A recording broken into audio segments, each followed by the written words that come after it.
podcast is intended for mature audiences. The views and opinions expressed are those of the panelists and do not reflect in any way those of the podcast partners, sponsors, or affiliates. Enjoy. Hi, this is Michael Buffer, and you're listening to the Voice of the People. Let's get ready for Boxing Voice. Every day I'm hustling, hustling, hustling, hustling, hustling, hustling, hustling, hustling, hustling, hustling, hustling. Every day I'm hustling, every day I'm hustling, every day I'm hustling, every day I'm hustling, every day I'm hustling. You fight with nobody.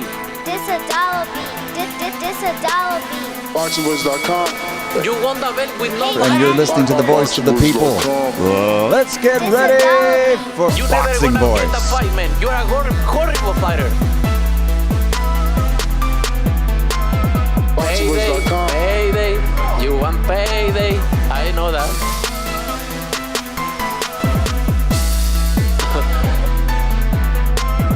Oh, look this guy.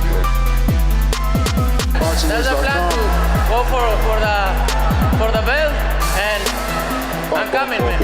I'm coming, my friend. Get the fuck out of here, man. Please, get the fuck out of here, man. BoxingVoice.com.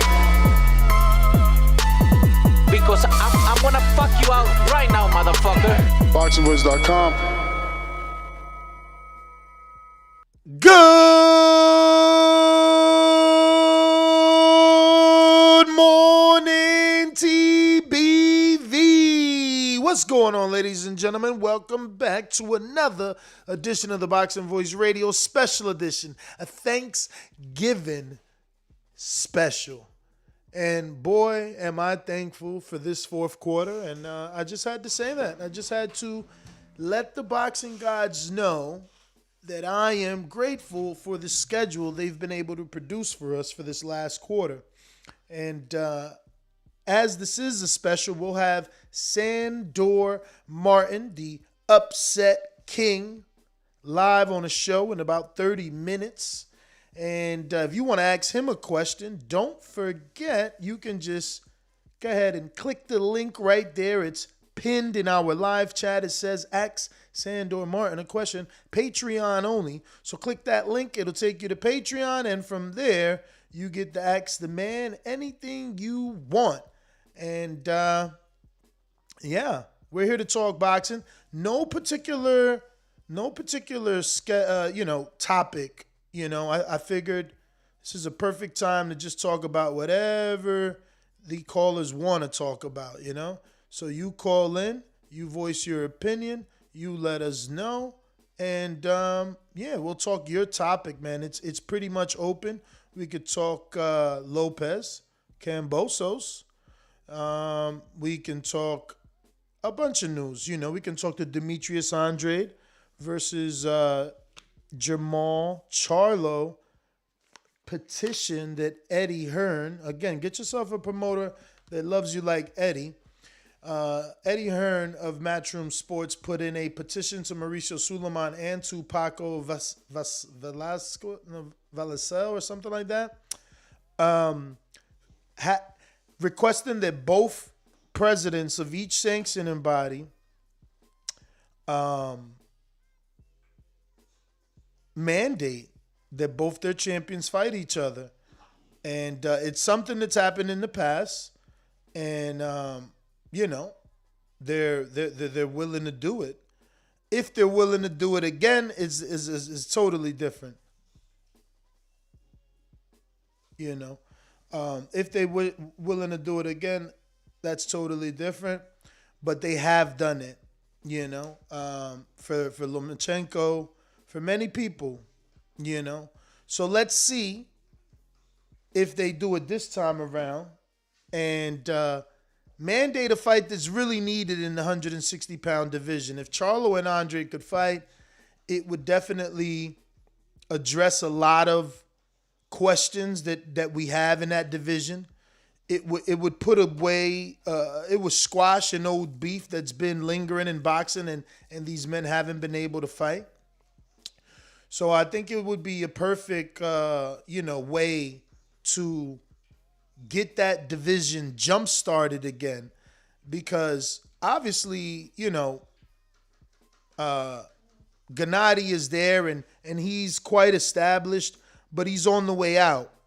And we need another person that can take over or carry that division. So, it would be good to see these two sanctioning bodies come together and mandate something like this. And it also sets a precedent, right? It sends a message to other champs: get it together or we'll do it for you. Get it together or we'll do it for you. But I do got to give you your daily reminder to go ahead and subscribe to the YouTube channel. We're trying to get to that 130,500. Only you can help us get us there. So go ahead and subscribe to the YouTube channel. Click the notification bell. And tell a friend to do what you just did, because this is your favorite boxing podcast. And it is Thanksgiving Day. And here we are talking boxing because, look, let's be real. Thanksgiving is about dinner. You know what I mean? So even early dinners don't happen till like 4, So we're here, man. You got the day off. I got the day off. We're just going to talk some boxing, man. We're going to talk about, like I said, the Eddie Hearns petition for Andrade, the possible Teofimo news about him possibly vacating his titles to fight Josh Taylor. I mean, so much that we can talk about, so much that we can discuss. It's really on you guys, What do you want? What do you think is the best thing to talk about? We got all sorts of news, though. There's all sorts of news out here to discuss. Deontay Wilder just took to his social media. It's been a long time since we've seen him.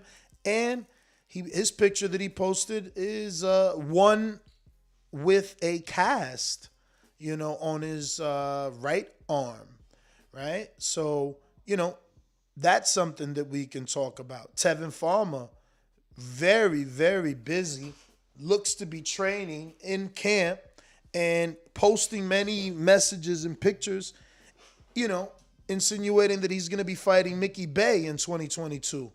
So, lot to talk about, lot to be thankful for when you think of this fourth quarter. You got the TeofimoLopez fight with Cambosos. You can say what you want, but Cambosos is under the skin of both senior and junior. Then you got to factor in Junior's been out the ring. Then you got to factor in Junior's been overlooking this guy, If an upset happens, it's going to happen in the 8th round by Cambosos. We'll see. It was pretty interesting, that press conference. Cambosos being taller than Teo. That could be a good thing for Cambosos. Tall people gave Teo problems. Nakatani definitely gave Teo some issues. It could take you a couple more rounds than normal to maybe get adjusted to a person's height. So we're going to keep our eye on this one, man. We're going to keep our eye on this one. And I'll tell you what. I'm going to make you some money again. J, who fought Jerry Forrest, right?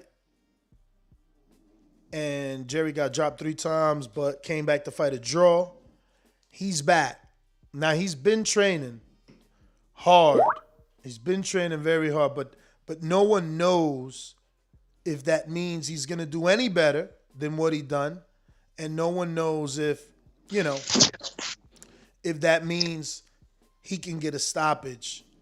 But the dude that he's fighting, I know him very well. His name is Craig Lewis. Craig Lewis has never been stopped. And he's not a winner. This is not about telling you that Craig is going to win. This is about, asking ourselves, will J, who looked very tired in the Jerry Forrest fight, will he be able to get a knockout this time around? Or does he go the 12 or the 10? Let me pull up BoxRec here. and let you know how many rounds this fight is. It will be in New York on the Teofimo undercard. It's a heavyweight attraction. Craig Lewis, again, no world beater. Only has lost to big names. Most recently in 2019, he lost to Carlos Takam. He's lost to Jermaine Franklin. He's lost to Junior Fa. He's lost to Demetrius Banks. And had a draw with Terrell Jamal Woods and a no contest with Fred Latham. The only reason I know this dude is because Wilder spars him a lot. He's been in camp with Wilder quite a few times, and I've never seen him drop by Wilder, whereas I see everybody drop by Wilder. Now, again, Mr. Zhang, let's see what, because this trainer says Zhang or Zhao Zhulei, but let's see what Jeffrey says. And I mean, I'm going to get to you in a minute. Good morning. How are you? Let me just see what Jeffrey says here. Zhang. Oh, shit. Yeah. So it is. ZH is pronounced Zhao. Zhang. And even though he says it backwards, too, he says Jean Joulet, doesn't he? I don't know. But anyway, maybe his first name is Zhang and the last name is Joulet. In the foreign countries, they flip it backwards. You know how they do that? Put the first name. I don't know. But anyway, I mean, what up? Happy Thanksgiving, my friend. What are you thankful for? You know what? I'm thankful, Amari. Get that down because it's going to fall. I'm thankful that these kids, man, they're keeping me on my toes. You hear them as we speak. Yo, real talk. My kids looked up at me yesterday and they said, Dad, we love you because you take care of us. That was some real deep shit. Yeah. Besides that, man, I'm not interested in getting myself bloated. I'm just trying to enjoy some of these fights, man. I was listening, Ness. What are you trying to tell us about Mr. What is it, Craig Richards, Craig Smith? Craig Lewis. I'm just trying to say, I feel like, is this a prop bet? That's all. I can't say, yo, he ain't getting knocked out because I've been wrong at that. You know what I'm saying? So I'm asking you guys now, is this a prop bet? We seen what we seen from Mr. Zhulauge. He do got power. He put Jerry down 3 times. Yeah, but Jerry got back up, and Jerry Forrest, shout out to Jerry Forrest. And I don't minimize neither Jerry's tenacity nor, Jilly Zhang Bang's power, but that does say something. You know what I'm saying? So if you saying a guy that got hit by Wilder hasn't gone down, and yeah, it's different because a huge guy, but I'm guessing that he's inspired by Jerry Forrest's performance. He's not going to be concerned about Zhang's power. He's going to try to outbox this guy and rough him up. And I think when Jerry Forrest stopped boxing and figured, yo, this dude is big, but I can rough him up, that's what kind of changed the momentum of the fight. So, in that regard, sure, he has a chance, especially if you're bringing light to, some of his boxing pedigree. But I'm all for the Jilly Zhang Bang gang, man. I'm out. I ain't with them no more. Word? Yeah, man, I'm out of the Jilly Zhang Bang gang. I'm done officially. And he's a Jersey fighter. Y'all know I show love and promote these guys. He has a very hard luck story. Started off as a food delivery driver in Bloomfield, New Jersey. You got to admire the story. Boxing saves lives. But I think Jilly Zhang got banged out by Jerry Forrest, and there's no coming back from that. Not skill wise. I don't think he's got more or left to develop. Like, he's got figured out. Like the other big dude that I brought up the other day that fought David Hay. Like, once these guys get figured out, and I think Jerry Forrest, shout out to him, figured him out. So I'm picking the other guy. I'm picking your guy or the guy that you are bringing light to. Wow. I don't think he can win. I'm not saying that. He's never won any fight of note. I'm just saying he's never been knocked out. He's a tough dude with a good chin, with a lot of experience. But I'm not saying he's lasting or nothing like that. I'm saying, he's a durable guy going in with a guy that has stamina issues, maybe he corrected that because I have been seeing him working very hard on his social media. But first super chat of the day comes from Era, who says, big $50.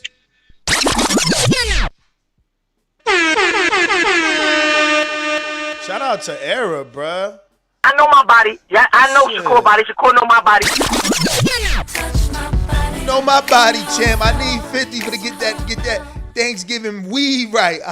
You know what I'm saying? Shit, you know these lungs. What up, Ness and the TBB family?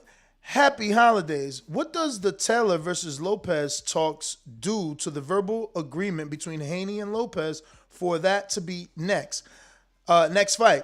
Is it a duck or a man simply trying to write his own history in more than just 135?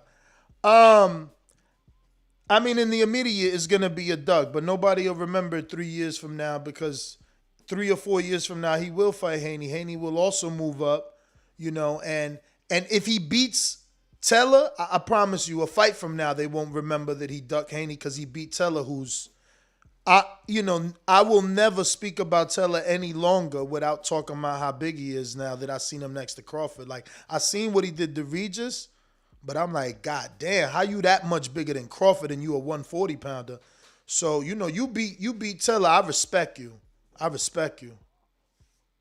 Well, I think it's the same, variety of duck. I don't know, is it duck confit or is it grilled duck or is it barbecue duck, pulled duck? But it's the same duck that Bob Arum is cooking up when he's talking about Valdez and Navarrete. And then Shakur is supposed to magically fight Lomachenko. But then you got Teo Sr. and Bob running around talking about they agreed to, Teo and Lomo part 2. So it's all subterfuge to me.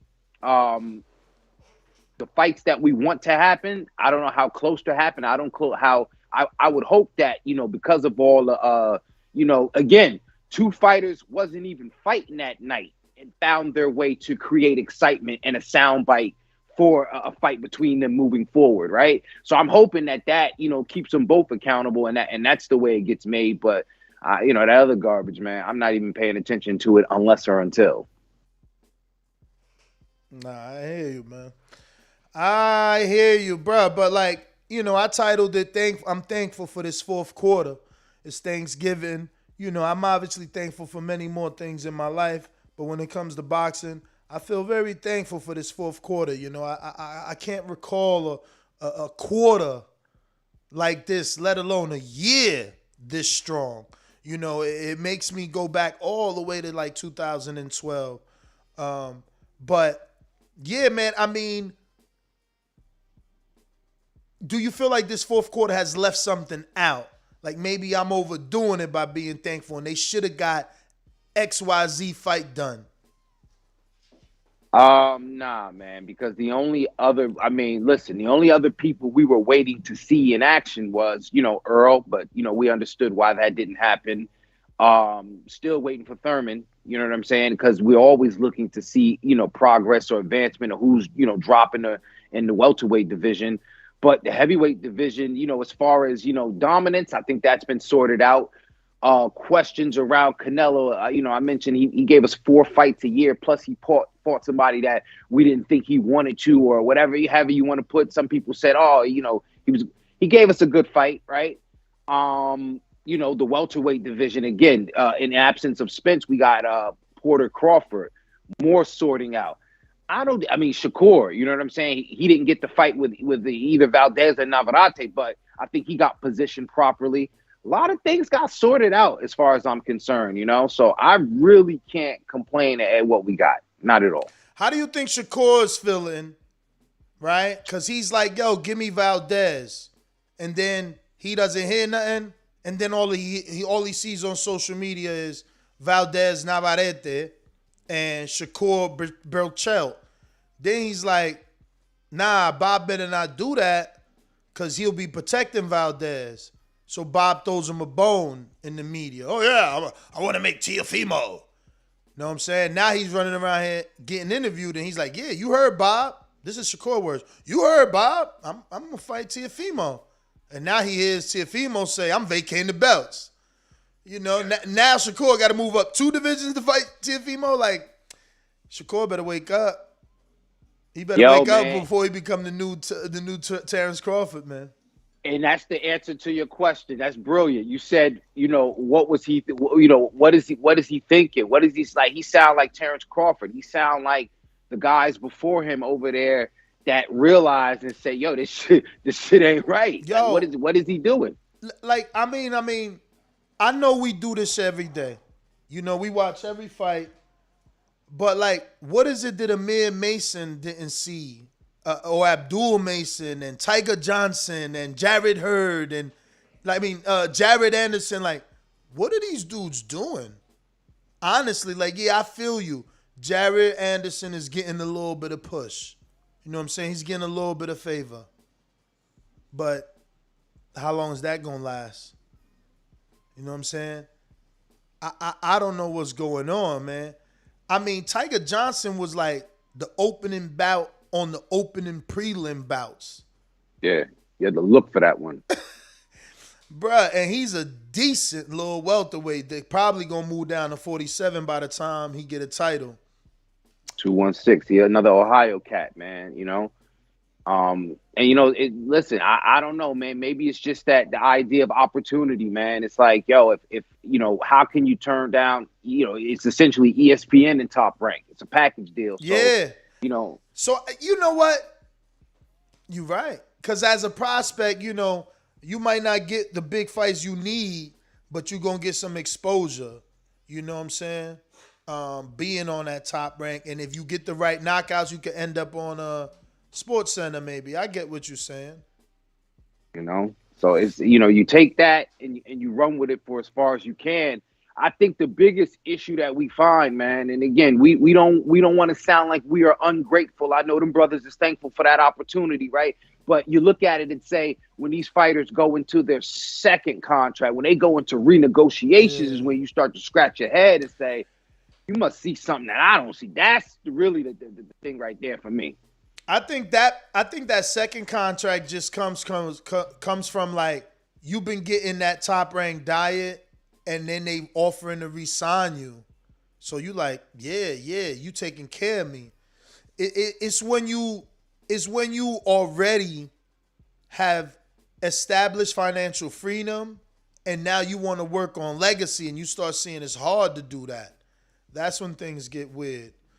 But yeah, man. I got Alex Vega that says, Happy Thanksgiving to the TBV community. Blessings. Well, blessings to you, champ. Appreciate the super chat. And appreciate you rocking out with us on Turkey Day. Hey, Ness, you made a great point. I don't know if you wanted to save it for another time, man. But that soundbite of Eddie, I don't know if you heard when he said, yo, the logical thing what Terrence Crawford should do as far as signing with PBC over him, what he has to offer. Logical thing for Terrence Crawford. Yeah, I heard the soundbite from Eddie saying that basically like he wouldn't sign him because he needs to sign a PBC because that's where the fight's at. To your point of legacy, he said, I could offer him money. I got money. He said, but I don't have the fights to offer him. And if Terrence is working on legacy, then he need to rock out over there. So, but that's why I'm trying to plant the seed. Legacy doesn't mean Earl Spence. You could beat Gennady Golovkin and be just like Sugar Ray Leonard and Roberto Duran. I'm doing more and more research. I got a mole in the camp. Every day he send me history shit to look up. Duran did it too. Went all the way to 60. Like, come on, he fought Iran Barkley. What's going on? Iran Barkley gave motherfucking James Toney a great fight. Like, what's going on? Like, why our dudes can't be great? Like, stop the BS, man. I'm with you. You know I'm with you on that Triple G fight. You know what I'm saying? I'm with you on that. But I do understand as a hardcore. I do understand those that feel and think like, clean out your division. You know what I'm saying? If you unified at 140 and you essentially cleaned it out, come up to 147 and clean it out, especially given the names on the doors, he'd have to knock on in order to clean out the division. I gotta read this from Boomerang Stonebone, who says, most dudes' debuts non-televised. The whole 2012 Olympian crop was televised. Chill, Chizzy. You know what I'm saying? It depends who signs you, man. They can make you a big deal or you ain't a big deal. You know what I'm saying? The whole 2012 debuted on Showtime. All of them. Herring, Brown, all of them. Tenemos a Sandor Martin aquí. ¿Cómo está, hermano? Sandor, how are you? Todo bien. All right, I'm fine.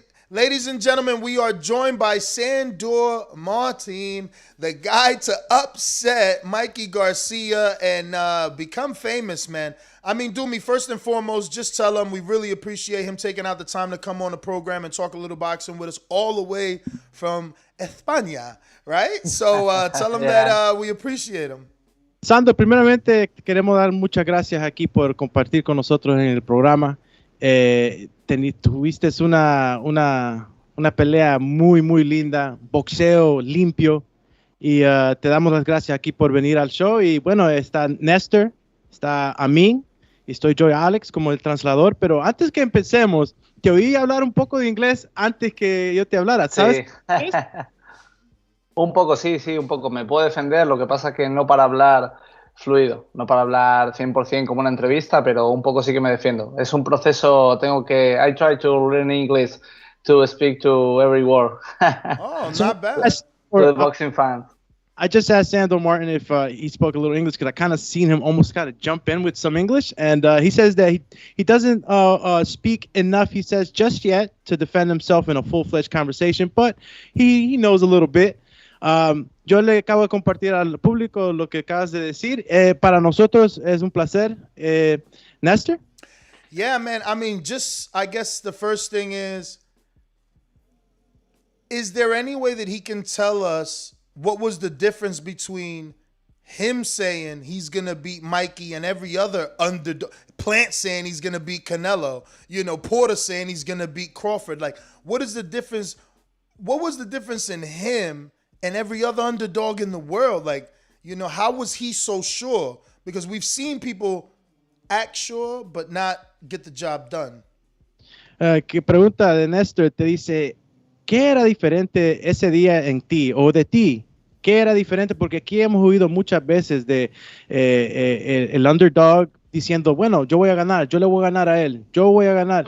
Y hemos oído eso muchas veces, pero ¿qué era diferente? ¿Qué era diferente de ti entrando a esa pelea? Que tú tenías esa seguridad que ibas a ganar. Bueno, primero de todo, que para mucha gente era un boxeador desconocido, pero yo sé el nivel que tengo. Soy un boxeador de clase mundial. Lo siguiente diferente es que dije que lo iba a hacer, igual que todos, pero yo lo hice. Eso solo lo pueden decir unos pocos. He said that, dime la primera parte otra vez, por favor, Sandor. Disculpa. Nada, no te preocupes. La primera parte era que yo tenía mucha seguridad en mí porque yo sé el tipo de boxeador que soy. Era un boxeador desconocido para la afición, pero yo sé que soy un boxeador de talla mundial. Yeah, so Sandor says that, he knew the type of fighter he was, the type of world-class fighter that he is. Even though too many did not know who he was, he knew and believed in himself who he was coming into that fight. That's what gave him the security and his belief. Tell him I witnessed his reception. Ask him, has it always been that way?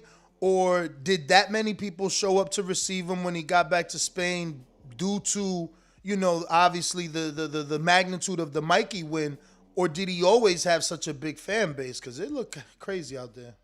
Bueno, pregunta Néstor que si tú siempre has tenido ese tipo de apoyo del público de España, porque él miró la recepción que tú tuviste en España y que fue tan grande y tan buen recibida, ¿verdad? Él quiere saber si esos fans los tenías ya ahí en España o fue por la ganada de la pelea contra Mikey.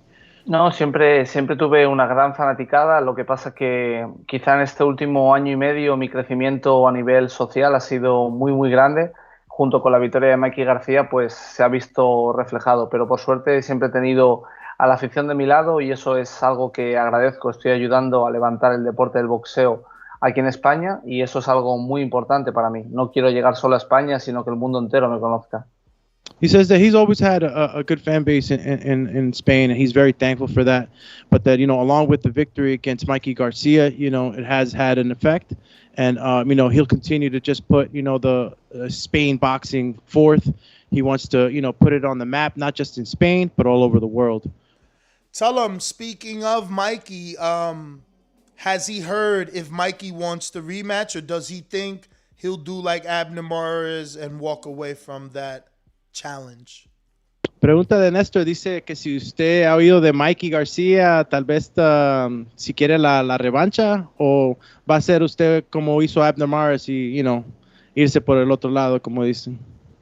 No, primeramente yo acepté la pelea porque era una buena oportunidad. Sabía que podía ganar a Mikey García, pero mi futuro pasa por las 140 libras. Ahora mismo Mikey García no me aporta mucho más en el currículum. Quiero ser campeón del mundo y eso es la vía que voy a buscar. Quizá en un futuro se pueda dar la pelea con Mikey García y yo encantado de que se dé ese combate porque creo que le ganaría con más facilidad todavía. Okay, so he says that right now that's not really in his foresight. What he has in mind is to be a champion at a 140-pound division. Maybe in the future later, if we could revisit that after I've, attained my goals, we can go ahead and do that. And I think that I'd beat him easier. So just double down. Ask him, so there's no rematch clause? En el contrato, Sandor, ¿hay un rematch clause?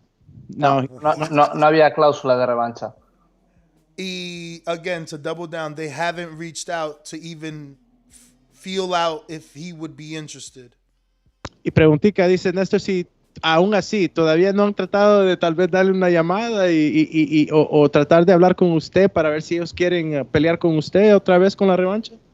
Yo sé que ellos quieren pelear, los equipos no se han puesto en contacto, sé que es algo que quieren porque evidentemente Mikey García es un boxeador de talla mundial y no le gusta perder, pero creo que ahora mismo estamos en momentos deportivos diferentes. Él está al final de su carrera, yo estoy en ascenso, me acabo de presentar a Estados Unidos y lo que quiero es más oportunidades contra otros boxeadores de ese mismo nivel para seguir sorprendiendo al mundo. Yeah, he says he feels like they might still want to fight. A guy like Mikey Garcia, a fighter of his caliber, doesn't like to lose. But again, I'm just concentrated on what my goals are right now, and I'm in the ascension in my career. He's kind of on his way out in his career, so I just want to make sure that I'm attaining my goals. All right, we got one from Patreon. Una pregunta aquí de uno de los patrones de nosotros. Se llama Miguel. Él dice, hola campeón, desde Texas. ¿En qué round te diste cuenta que la pelea era tuya? Y felicitaciones. Felicidades. Yes. Por eso que yo lo tengo a este aquí. Me di cuenta en la rueda de prensa. Cuando hicimos el primer cara a cara, yo sabía que le iba a ganar. Vi algo en sus ojos que lo notaba nervioso. Realmente yo sabía que podía con él y cuando él fue el primero que rompió ese momento de tensión, ese momento de mirarnos a la cara, yo sabía que ahí ya le había ganado. Wow. You want to translate to me? Yeah, so he says that actually I didn't catch the beginning part of it, but he said that once he's ¿Me puedes repetir la primera parte otra vez, Sandor? Sí.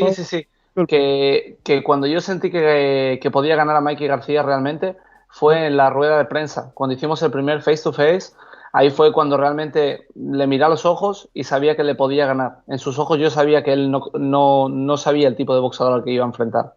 Wow. He says that, in the first press conferences when, they faced off and he looked it in his eyes, he saw something in his eyes. He saw something break and he felt like that there and then he knew that he could take Mikey. I think he said Mikey broke the stare first and that's why he knew that he could take him. I think that's how I interpreted it. But that was interesting, man. In the face-off, he noticed. That's very, very interesting. We got another one from Danny in Canada. He says, what's next after Mikey Garcia?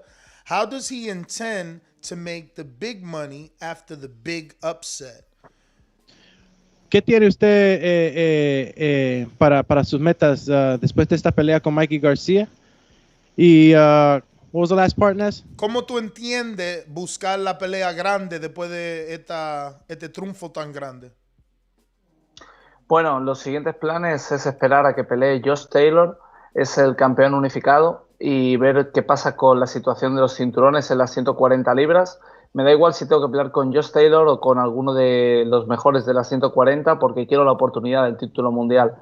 Respecto a las grandes peleas, lo que realmente quiero es enfrentar a los mejores. Hay mucho por hacer dentro del deporte del boxeo y quiero estar en los mejores escenarios. Quiero estar en el T-Mobile Arena, quiero estar en el Madison Square Garden, quiero enfrentar realmente a los mejores en los mejores escenarios.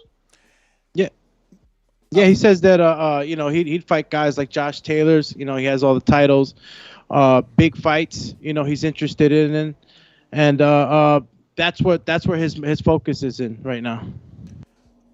He's number 7 in the WBC. Did he have any representatives at the convention? Has he heard anything for the WBC? Is his ranking changed after the Mikey Garcia win? You said 7, right? Yes. He was number 7. Dice Néstor, si usted es número 7 en los rankings del boxeo en la WBC, él quiere preguntar si usted tuvo un representante que fue a la convención y ahora, después de la pelea que tuvo con Mikey, si ha subido el ranking suyo. No tuvimos representante, pero sí que hubo gente haciendo el trabajo. Realmente estoy 4 WC. Now I'm the number 4 in the WBC, number 5 in WBA, and EBF number 11, I know. And 11 WBO and 13 EBF. Mm-hmm. I'm world rated in the 4 rankings in the sport boxing. Nice. All right. So, can you ask him, is he signed to Matchroom Spain? Se pregunta de Néstor, ¿está usted contratado con Matchroom en España? Yeah, I'm a Matchroom boxer and Lopez signs, the Italian promoters, and Salvatore Kerki and Christian Kerki, all his family. And it's a good process for me because that's a good moment for my career. And for me, Matchroom Boxing, Dazn, and Eddie Hearn are the best. Awesome. Good English. Hey, I try. Estoy calentando. Let me get one in there right quick. Oh, go for it. Because he's over there at Matchroom, ask him, has he seen anything about Conor Benn and what he's done over there, and what would he think about a matchup in the future with him? He's 40 though. Dice como que usted está allá en Matchroom, si usted ha ido a algo de Conor Benn, si usted entretenería una pelea con Conor. No, creo que no, porque Conor es un peso welter natural y realmente yo me quiero centrar en las 140 libras. Realmente me ofrecieron hace poco una pelea muy, muy, muy importante con un boxeador de los mejores actualmente a nivel mundial en la categoría del peso welter. No estaba entrenando, pero tampoco lo hubiese aceptado porque quiero volver a las 140 libras. Espérate. Let me answer that. So, yeah, he says that at 140 pounds is where he really wants to put his focus. King Amin asked him if he would entertain a fight with Conor Benn. He says, not really. He is a natural welter, super welter, so he'd just concentrate with that fight. Now, he says also that he has just recently been offered a very, very, very important fight with one of the top guys in the 140-pound division, but he 47. wasn't really 47, excuse me, 147-pound division. He wasn't really, I think, training for it, but his focus is on 140. No, I think I understood. The guy isn't really training, right? Eso es lo que tú dijiste, que el tipo que te ofrecieron en realidad no está entrenando o que tú no estás entrenando. No, yo no estoy ahora mismo entrenando para la fecha que a mí me habían dado. Me habían ofrecido una muy buena pelea ¿Pero qué fecha? El mes de enero. Enero, vamos a decir que era enero. ¿Con una persona que recientemente se cortó el pelo? No lo sé. No sé si fue la semana pasada peluquería. ¿Él ha peleado con Pacquiao? No. Yo pensé que era Keith Thurman. No. So Sandor says that the fight would have taken place with the welterweight in January, and then that's just trying to squeeze a little bit and say, is it the guy that might have cut his hair off? Right? Because he said a big name. What other big name? And Sandor says that I don't know. He could have went to the barbershop last week. But Yo. All right, so let me get to this other Patreon question. We got Brandon Maurice that says Spanish boxers have pulled off huge upsets with you and Kiko Martinez the past couple of weeks. With that being said, are you familiar with Sergio Garcia and how do you think he will do against Sebastian Fundora? That's a good fight. ¿Tú lo entendiste o necesitas que te lo...? Sí, lo entendí. Estamos en un buen momento. Realmente Sergio García puede ganar a Fundora. El boxeo español pasa por un buen momento y Sergio García creo que va a volver a dar la sorpresa dentro del boxeo nacional. Estamos en un buen momento y es un poco como calentada entre los boxeadores españoles ahora a ver de quién la hace más grande. So Sandor says that right now Spain boxing is hot, and I think that Sergio Garcia can actually take out Fundora. So I think right now with the momentum that we have in our Spain boxing, you know, each Spain fighter is kind of like seeing who's going to hit the most, you know, who's going to be the top in their country. So right now Spain boxing is hot. He thinks Sergio Garcia could take Fundora. Possible. Ask him, has he ever met Sergio Martinez? And now I know that he's from Argentina, but obviously he lived in Spain and he's helped Kiko Martinez. Have they ever met? And, you know, what's his thoughts on Sergio? Si usted ha conocido a Sergio Martínez personalmente, si usted los puede decir un poco del intercambio que han tenido en el boxeo. Sí, he estado creo que en 3 o 4 ocasiones con él. Es una persona muy cercana, siempre abierto, siempre te da consejos y sobre todo es muy motivacional a la hora de desear que puedas cumplir tus sueños. Realmente es un referente para nosotros dentro del deporte del boxeo y es una pieza clave para el boxeo aquí en nuestro país. Está ayudando a muchos boxeadores y eso se agradece. Yeah, he says Sergio Martin is a very close part of the boxing, of the Spain boxing. He's helped a lot of boxers, and he's very much appreciated in the community. He's done a lot of great things here. Last two, his thoughts on Crawford and the fight with Porter, and then obviously, all right, go ahead.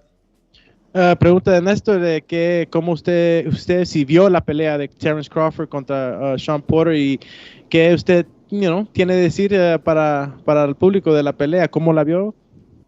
For me, Terence Crawford is the best pound for pound in the world. He has all the skills, all the abilities. He's fast, power punch, cambia el cambio de guardia también que tiene. Switches. Controla todos los aspectos del boxeo. Es un boxeador tremendo. O sea, para mí es el número 1 dentro del ring a día de hoy. So Sandor says, obviously the first part he conveyed in English, but he says that Terence Crawford is just the best, pound for pound, number 1. He in all aspects of boxing in the ring. He feels that Terence Crawford is the top guy. Does he feel he beats Spence? ¿Cree usted que Terence Crawford le gana en una batalla contra Errol Spence? Sí, y por knockout. Wow. Seguro, 100%. Seguro. Terence Crawford es un demonio. Repeat it. I think I cut your mic out. Sandor says that for sure he knocks out Errol Spence. He knocks him out. That's how he wins. I'm so sure. This guy's a demon. Yeah, that was hilarious. So last one is his thoughts on Canelo attempting cruiserweight. Does he feel like that's a great achievement, or does he think he needs to stay there and fight David Benavidez and maybe Jamal Charlo? ¿Qué cree usted de la ciencia que va a hacer ahorita Canelo, irse al cruiserweight? Esa pelea es eso. ¿Qué cree usted? ¿Se queda mejor ahí y pelea contra tal vez un David Benavidez o otro peleador? ¿Qué usted cree de ese salto al cruiserweight? Bueno, Canelo tiene la posibilidad de hacer algo que es que muy pocos boxeadores pueden hacer, que es hacer lo que quiera dentro del deporte del boxeo, porque él tiene un estatus muy elevado. Pero creo que, bajo mi punto de vista, siendo un poco honesto, tendría que dar a la afición las peleas que quiere. Es un poco el dar a la afición lo que se le pide. Es indiscutible que es un número 1 a nivel de ventas en pay-per-view, encima del ring, consiguiendo cinturones, enfrentando a muchos de los mejores y ganando, pero más que dejar legado de cinturones, a mí me gustaría que deje un legado de grandes nombres que ha enfrentado.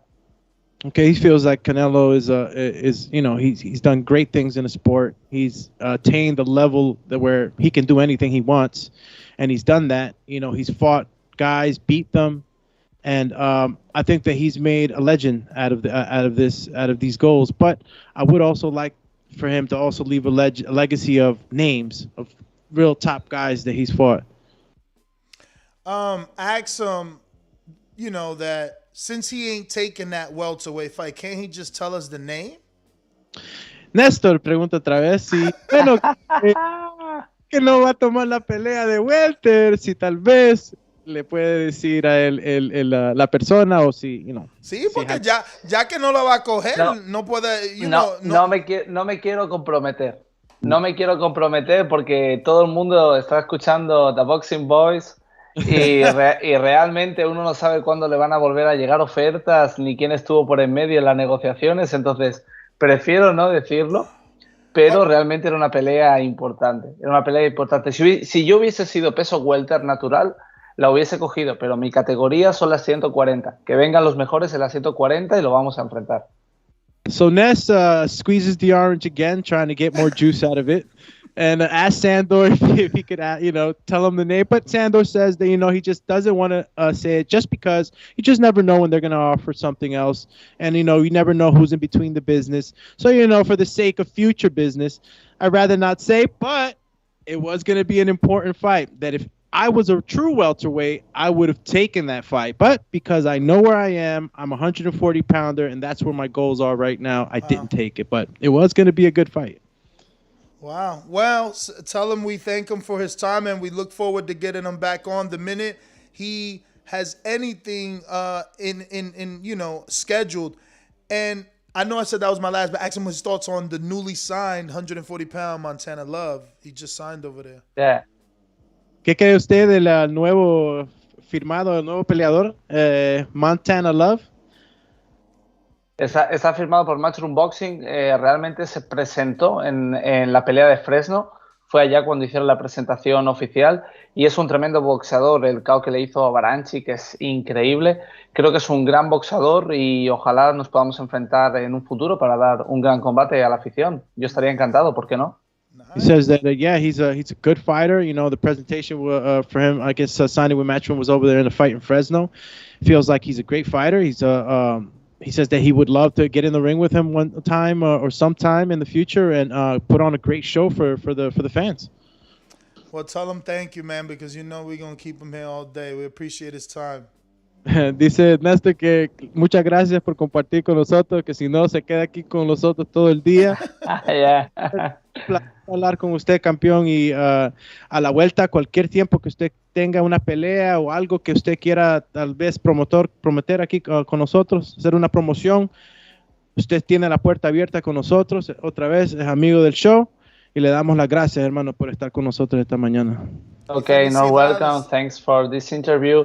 And it's a pleasure to stay here with you and Nestor, and I'm really appreciated for this opportunity to the boxing fans. Oh, well, thank you so much, man. We really, really appreciate you, and congratulations yet again because, you're going to go down in history with that win. Mikey was a pound-for-pound fighter, and, I think you're the second person to beat him, right? Earl took his own, and you were second, so congratulations, man. And Sandor, I promise I try to learn English to make the next interviews in English. No, you're doing very well. You're doing very well. And I was just going to tell you that, man. Look, we waited for a long time for Canelo to start speaking the way he is. Yeah. And now... I know. We can't get enough of Canelo. I mean, my soundboard is full of Canelo, I'm in the same way. Soundboard clips of you, okay? So thank you again, brother. Really, thanks, bro. All right, there you have it, ladies and gentlemen. Sandor Martin, thank you again, and we look to get him back on soon. We do appreciate his time. That was a great interview. Doomy, thank you for the translation. Do appreciate that. Shout out to everybody that obviously dropped him a question on Patreon. Damn. You know, I wanted to keep probing. I wanted to ask, like, okay, is it matrimony welterweight? Like, who the fuck is it? He's a great interview. Yeah, he's decent. He's great. I'm He's just a great trying to interview. figure it out though. Like, who was it? He's you know, he's straightforward, man, and confident. Bro, you can notice that. Listen, Man, I wonder I just can't see it being a PBC welterweight because he's all the way in Spain and all the way in fucking Dazn. Like, so when he says a big name, I'm thinking what? Danny? You know, maybe Jaron Ennis. Jaron Ennis, maybe. You think they offered him to fight? Maybe they offered Jaron Ennis fight. Like, oh, he beat Mikey, so it could be like, oh, the guy that beat Mikey, Jaron's fighting. Be honest with you, that's a possibility because he did say, you know, Sandor did say, I'm not a true welterweight. So it must have been some punching power that he might have been worried about. That's not too far fetched, champ.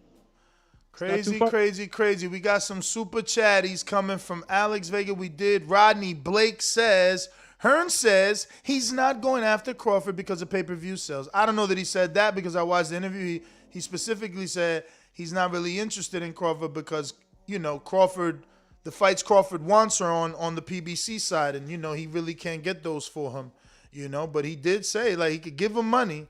So, I don't know how you interpreted it. But shout out to Rodney, Mr. Blake. And then we got Henry. Henry, what up? And he says, I had to hop on here. Ness wasn't happy with Crawford beating the living daylights out of Porter.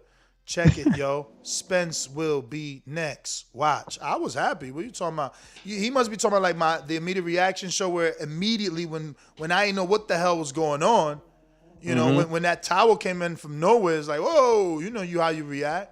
Be honest with you, I never saw the towel actually get thrown. Bro, Top Rank I love Matchroom setting the precedent. See, no one is going to remember this, but Matchroom started miking up the fighters and releasing the mic'd up in audio. I think the first time it happened was with Big Baby and AJ, which was one of their biggest fights and very, very, early in the DAZN career. And then we got all that audio from him and AJ right before the shove and after the shove. So now that's become the new thing. PBC picked it up. They start doing something we call trainer tracks. And now Matchroom and BT also did it. They did it on Wilder, released that shit. And now Top Rank's been doing it. And they released the fucking Ken Porter audio. That's it. Where the towel at? Yo, that shit was intense, bro. That shit was intense. Bro. Matter of fact, let me see if I can pull it up. That shit was intense. Yo, and it's crazy right now. I mean, I got like 4 more minutes to be on. I got an appointment, guys. But shit, man, I miss being on. Fuck, I'll be on soon. Every day in the morning. But yo, that Terrence Crawford Sean Porter fight, when he got knocked down the first time, that was already a sign. You know what I'm saying? Like, see, that's the thing. When you're a trainer, and not only a trainer, that's his son fighting in there, you know? You don't want your son taking no crazy shots, champ. Like, them shits is detrimental, bro. And when you got a guy, you just saw Sandor say it. Terrence Crawford is a demon when he's in there. He don't care about you. Like, it's a switch that the aggressive switch, man, that he puts on in that ring is crazy. And you don't want to be taking shots like that unnecessarily. Father saw something, Yeah, you could argue, but he had, he probably was winning on the cards. But he just got knocked down twice, champ. It was only going to keep going downhill from there. Like, why would you want the man to take more punishment? Like, nah. Throw the towel in there. Save yourself a little bit. Listen, nobody was able to do it. Don't try to fucking play my boy Terrence out. He proved it. I got nothing to say but good things about the man. You know what I mean? All that stuff that went on while he couldn't, in Top Rank where he couldn't, get certain fights or whatever. It happened the way it happened. And now we're here, and I can't wait for the next one. And honestly, like, I'm backing him up every fight. Like, I don't see anybody beating Terrence right now. I don't. And as much as I want to say the big fish is going to, give him work, like, brother, you're gonna have to show me. You're gonna have to show me a little something different. You know, Terrence just keeps showing me different stuff, and he's able to make guys look the way they look. So, that's the next one. You beat Earl, you the king. For right now, you're the king. Period. For many, you know, shit. But yeah, went on my T-Bud rant real quick. Cheers. Next advantage in that last round. Get your head together. Hands up. Are you okay? Would you like to continue? Give me a glove. Give me a glove. Crawford catches Porter early in round 10.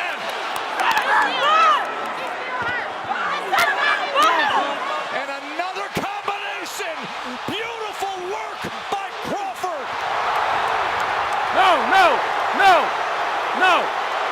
Give me the towel. Give me the towel. Let's go. No, give me the towel. Oh, they stopped it. Yo, ref. That's it. His father.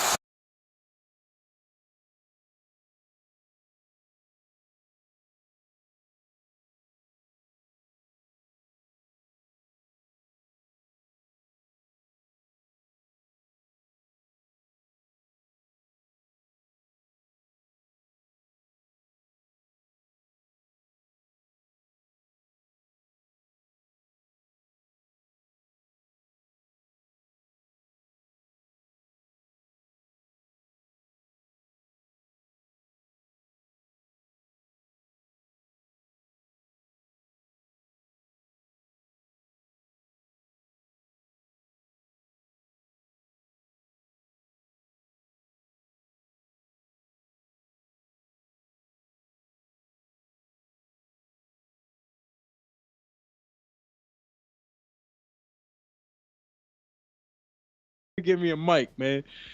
Yeah, bro. Man. Crazy. So yeah, throwing a damn towel, yo. Ken was definitely. You were not muted though, right? Now somebody says no sound. I was. Because when I played the audio, I muted my mic so it don't double loop. You know. Oh. So I never went back to my mic. You know what I'm saying? Never went back. But anyway, we're gonna move on. Listen, Thanksgiving special. We talking whatever you want to talk about. It's all good. You want to talk about Teofimo? I know you got a few more minutes. You want to give your prediction? Because everybody's saying he getting stopped in the 8th. Who getting stopped in the 8th? Teo. Who said that? What the? Oh, man. What? Blasphemy. 8th round is only plus 1,000. Meanwhile, 10th round was plus 1,600 for Crawford. It's more probable Cambosos sleeps your man than Porter was probable of getting knocked. Yeah. Got one word for everybody out there who blasphemed in this way. It's horrible. I'll say it again. It's horrible. And I'll say it one more time. Well, let me tell you this because you're the fan, right? It's like he been out the ring over a year, and he's never been paying attention to this dude. This dude's always been a peasant to him, always been a peon, always been a thorn in his back, a thorn in his side, a speed bump in the road. He's a nano. Exactly. And that's why you're being overlooked. So overlooking someone, coupled with the fact that you want to fight someone else in Josh Taylor, coupled with the fact that you ain't fought in a year, you heard Cambosos, make the weight. Tomorrow, all eyes on Teo today. No, tomorrow. Listen, I'm going to go tomorrow analyst. For the weigh-in. All eyes on Teo on that weigh-in. I'm an analyst, but I'm going to try not to become a fan right now, all right? Call you a fanalist. Fanalist. I'm a fanalist. There you go, Ness. You made it up. It exists now. I'm a fanalist right now, all right? Cambosos, aggressive, tough fighter, gritty. I got nothing bad to say about him as a fighter. I've seen the mitt work. I've seen what he's doing. I don't know much about who he's been sparring, but I can tell you this. Yeah, Teo hasn't been active. But what you think Teo been doing, man? Sitting around. You think that all he's doing is those... He been lifting weights, man. He looks big. You can't admit that he don't look big. He looks big. He been lifting mad weights. You know that shit. He look big. He trying to get ready for Josh Taylor at the same time getting ready for Camboso. And that may be true, Ness, but to tell you right now, my boy Teo, what he puts out, the bad word, anything y'all see, that's not it. Yo, bro, working. That boy sparring real fighters. Yo, that dude is a beast with the jump rope. I can't take that shit away. God damn, I seen his video the other day, bro. Bro, he reminds me of Roberto Duran. When Roberto Duran used to like squat, jump rope, squat. Bro, he like, a beast jumping rope. Like, wow. It's the agility, bro. And y'all gonna see, he gonna knock him out in under 6. He gonna knock him out. Tio gonna knock him out. That's the word. And that's not look even. At his super chat. Look at his super chat. Teofimo, if he lucky, wins. Haney will demolish Tio. See, man, so if he lucky, he beats Camboso. Our boy got all the brass. Y'all hating. Y'all want to call him, oh, he ain't unified. He ain't undisputed. Y'all all that hate. Guess what? Bring it. I'll turn your dark energy into power, just like Floyd did. Teofimo, all that hate. Yeah, that's right. You can give me the face nest, but that's dark energy. All that dark energy talking about he gonna get knocked out in the 8th. When the hell has he gotten knocked out? Bro, when did AJ get knocked out till he got knocked out? You sound like crazy right now. So you telling me that Cambosos... When did Wilder get knocked out till he got knocked out? Like, you sound crazy right now. When does anybody get knocked out till they get knocked out? Yeah, but this is not the guy that's going to do it. Oh, okay. Not the guy. Okay. This is not the guy. If Lomachenko couldn't do it, you think Cambosos going to walk in there? Bro, Loma ain't a natural fucking... Come on, Loma started at 26, bro. You tripping right now. Call you trip. But others would say, oh, look what he just did to Nakatani, and look what Teofimo was going through with Nakatani. See, y'all always going to use it to play y'all narrative. Narratives. The boy can fight, and if I didn't have this appointment, I'll stay on here another hour talking about it, all right? Because Teofimo will take care of business in under 6. You know what I'm saying? He got to go in there hard for his father now. Y'all don't even know, champ. Yo, Teofimo stays mad polite. Look. He touched me. What's up with your man, yo? He did. Yo, why he tried to yoke him up? You know you get lawsuits for that. We don't believe you. You need more people. Yo, you better fuck him up Saturday. I got him. That shit, yo, they were funny as hell. That's because... Yo, I got to make a video. Is Tio Sr. the new Angel Garcia? Hell yeah. Hell copycat. Yeah. Call him copycat, man. And look, Cambosos' pops is just built out of a different cloth. He ain't give a fuck. He ain't give a fuck. That was his pops, Cambosos' pops? That dude that was talking Australian? I believe it was. If it's not, it was his MMA accent? Coach, quote unquote. Yeah, MMA coach. That's what I heard. MMA coach. He got MMA. That's it. He put his hands on him. Old boy put his hands on Senior, and then Senior didn't even get a chance to like retaliate or nothing. Big boy just grabbed Senior, you know. And you know you can't be wilding like that. Come on, champ. You know Senior wasn't trying to retaliate. He went all the way over there to talk shit in somebody's face when they put hands on him. Like, you seen that? You seen that? You seen that? You seen that? But that's how you know that Camp Cambosos is too edgy. Bro, he was like, Eddie, you seen that? He was like, hey, suck my nuts. Yeah, suck my nuts. How about this?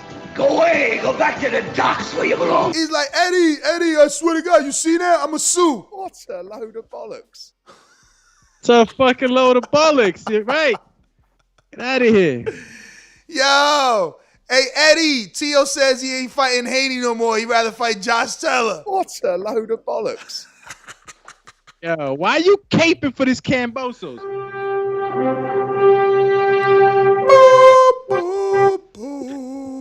Hi. Henry Brown. Brown on the triple zony. Let me get him with what we gonna give you for the triple zone? Oh, all right, this is good. I wish this was louder. You got the juice now, man. You know what I'm saying?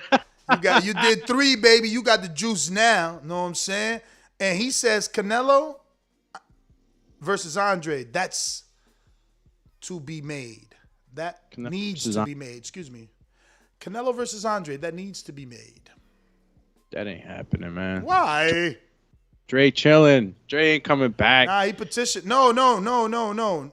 Oh, Andrade. Okay. Yeah. He's deleted. Yeah, Andrade. Andrade. He needs some milk. I know. Who's next? D-Nice.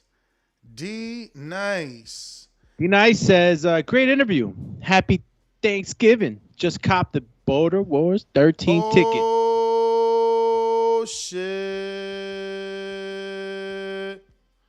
Oh, shit. Yo, we got DSV and Company. Why that sound like a jewelry store? It does. Almost like Tiffany & Co. Crawford, 135K pay-per-view, not 190. Big Dolphin. Dolphin. I know what you meant, champ. I know deep down inside, you want to say pescado, but you gave me Dolphin. Yo, it's sad, though. He gets so much hate. You know how many people sent me that? Like, yo, he really did 135. You got to do a show. Yo, look, yo, he ain't do 190. You got to do it. And I'm like, damn, bro, they really want to see this dude fail, man. Like, wow. It's crazy, bro. But it's over. That shit, like, I don't even care about them numbers. He's free. We got to see what he do on a real network that's pushing this pay-per-view for real, and it ain't on the app. You know what I'm saying? We got Brandon in Cincinnati. Brandon in Cincinnati says, Happy Thanksgiving to all my TBV family. Enjoy spending time with your loved ones and stuffing your face with food. P.S. Where's that loser, Jarrett Lloyd? Yo, he did disappear, yo. Jarrett, where you at? You used to talk hella shit about Crawford. Let's go. Next up. Eric Cruz, where you been at, champ? Eric Cruz in Tejas. Fat $10. Shout out to you. Just tell your parents that's hi. He says, Happy Thanksgiving, TBV. Well, happy Thanksgiving. Happy Bible Day to you too, champ. To you. And then we got the best dad ever. Best dad ever says, Tio can't go an interview or press conference without bringing up Tank's name. Happy Thanksgiving. The best dad. You know he brought up Tank's name for a reason, because you know Cambosos popped out. It's like, I'm a gorilla. And he had to get the mic back and say, ain't Tank the gorilla? You know Cambosos got real quiet. He like, shit, I can't really say nothing now. You know what I mean? So stop playing, champ. That's why he mentioned his name. I mean, Cambosos killed him in that press conference, bro. I mean, look, I'm gonna tell you honestly. He got all up under the skins on him. I relate to Teofimo a lot in the sense that, I mean, y'all Honduran, obviously, you know, it's culture. It's a culture relate. You know what I'm saying? Y'all antennas is up. It's like, oh, you Honduran? That don't count, man. It don't count. Yeah, satellite, bro. We right, yo. We ain't much about talking, bro. We don't. That's too much energy, dog. That's too much. Let me. He was talking a lot, though. Yeah, cause you know what it is. He can't stay quiet either. He like, it's the takeover. I'm the takeover. The zone matchroom takeover. I'm like, oh shit, you ain't with Top Rank no more. Yo, he just straight up went the zone matchroom on him. I said, oh, look this guy. If this was in the street, it'd be different. You know what I'm saying? And the only reason I mention that is because he knows the position he's playing. He know he can't wild out, and he ain't used to all that shit talking.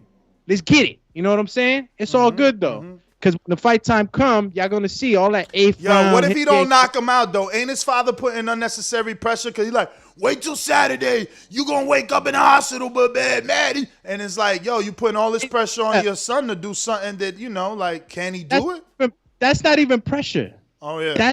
That's not even pressure. You know why? Because Teofimo already want to knock him out. All his dad is doing is just reaffirming shit. Like Tio want to make an example out of this boy. Y'all not understanding. I'm nervous that he's overlooking him. Nah, it might look like that. You talking about Haney? You doing all this shit? Like he's literally having virtual press conferences with Haney. You know, he's negotiating with Josh Taylor.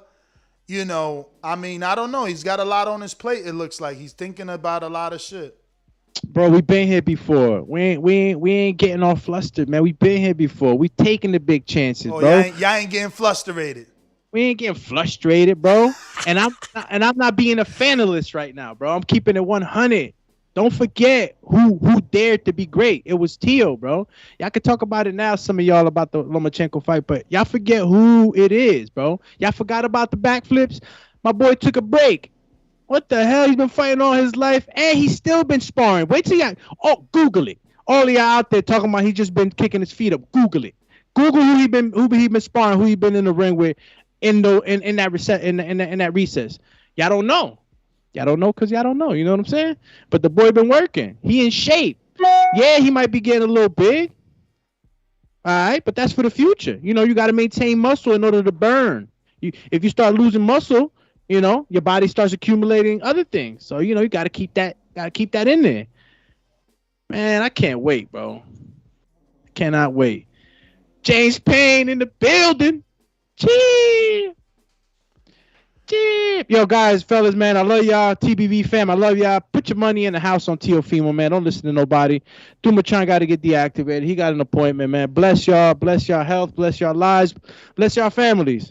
And I'm out, man. Yo, he got so many moves now that he's free, bro. Look, you know, he could really pick people off. Like, I feel like Andre is dangerous, so forget that fight. Yeah, Brandon, dangerous for Crawford, man. The fuck? Yo, these Canelo haters, bro. Hilarious. Hilarious. What do we got? I got a caller. We're gonna open up these phone lines. What's going on, champ? You just tuning in, you just rocking out. I see you, man. He over there getting himself together for the AM. We going to the phone lines. Remember, it's a Thanksgiving special. You can talk about anything you want, you know. Fight week, predictions. You know, you could treat it like a Thursday show today. But yeah. These calls are brought to you by Big Rigs Trucking Agency, experts for all your insurance and trucking needs. For quotes and consultations, visit us at brtagency.com or contact us at 908-943-6918.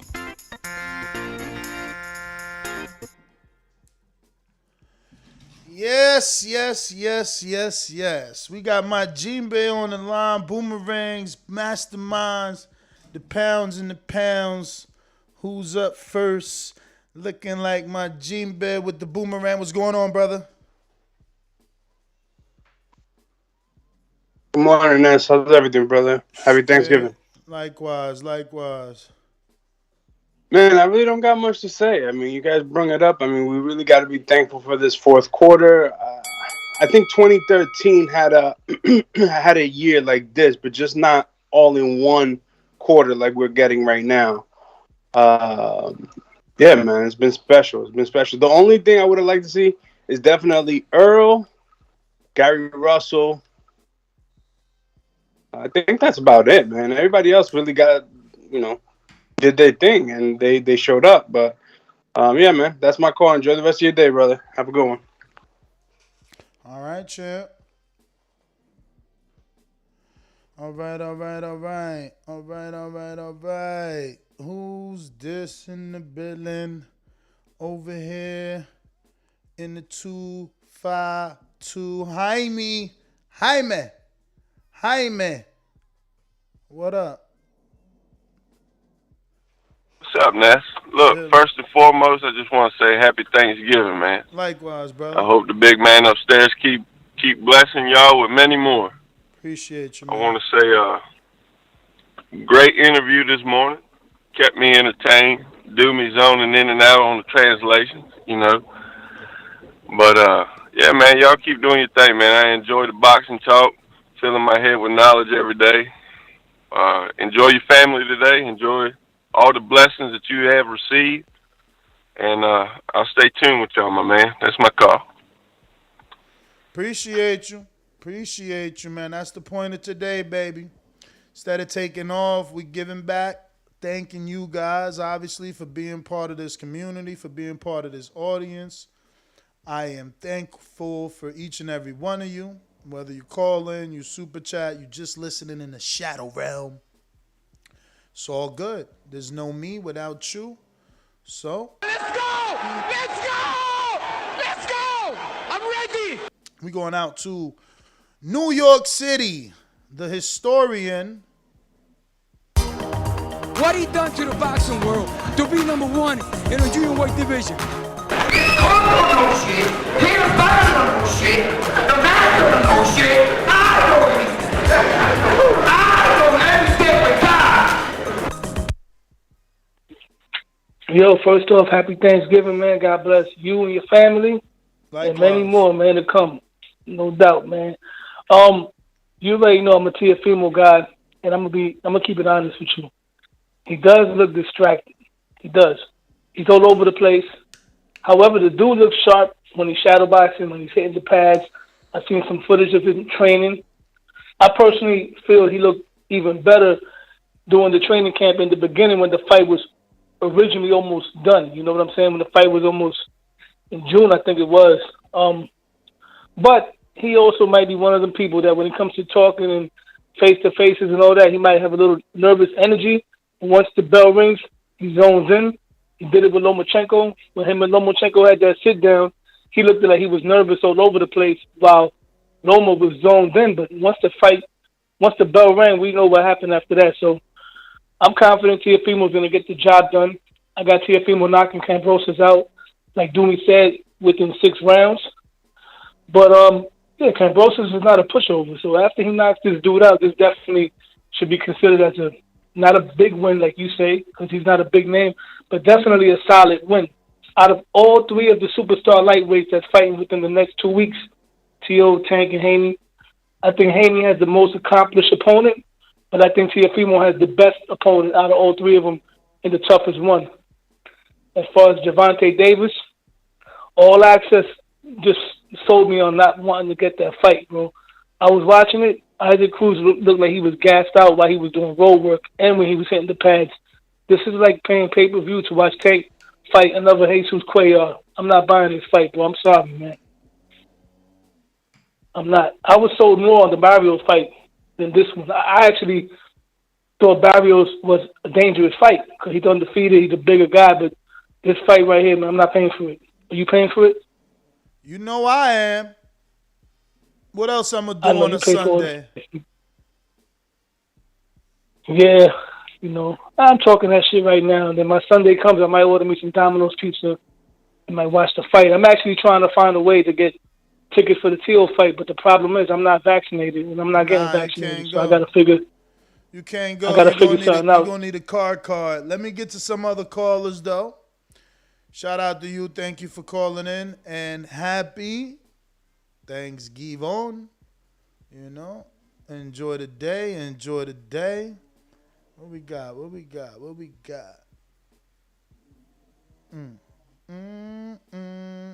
Julius Lakeland. Hold that thought. We got a boomerang. Stone Bone. What up?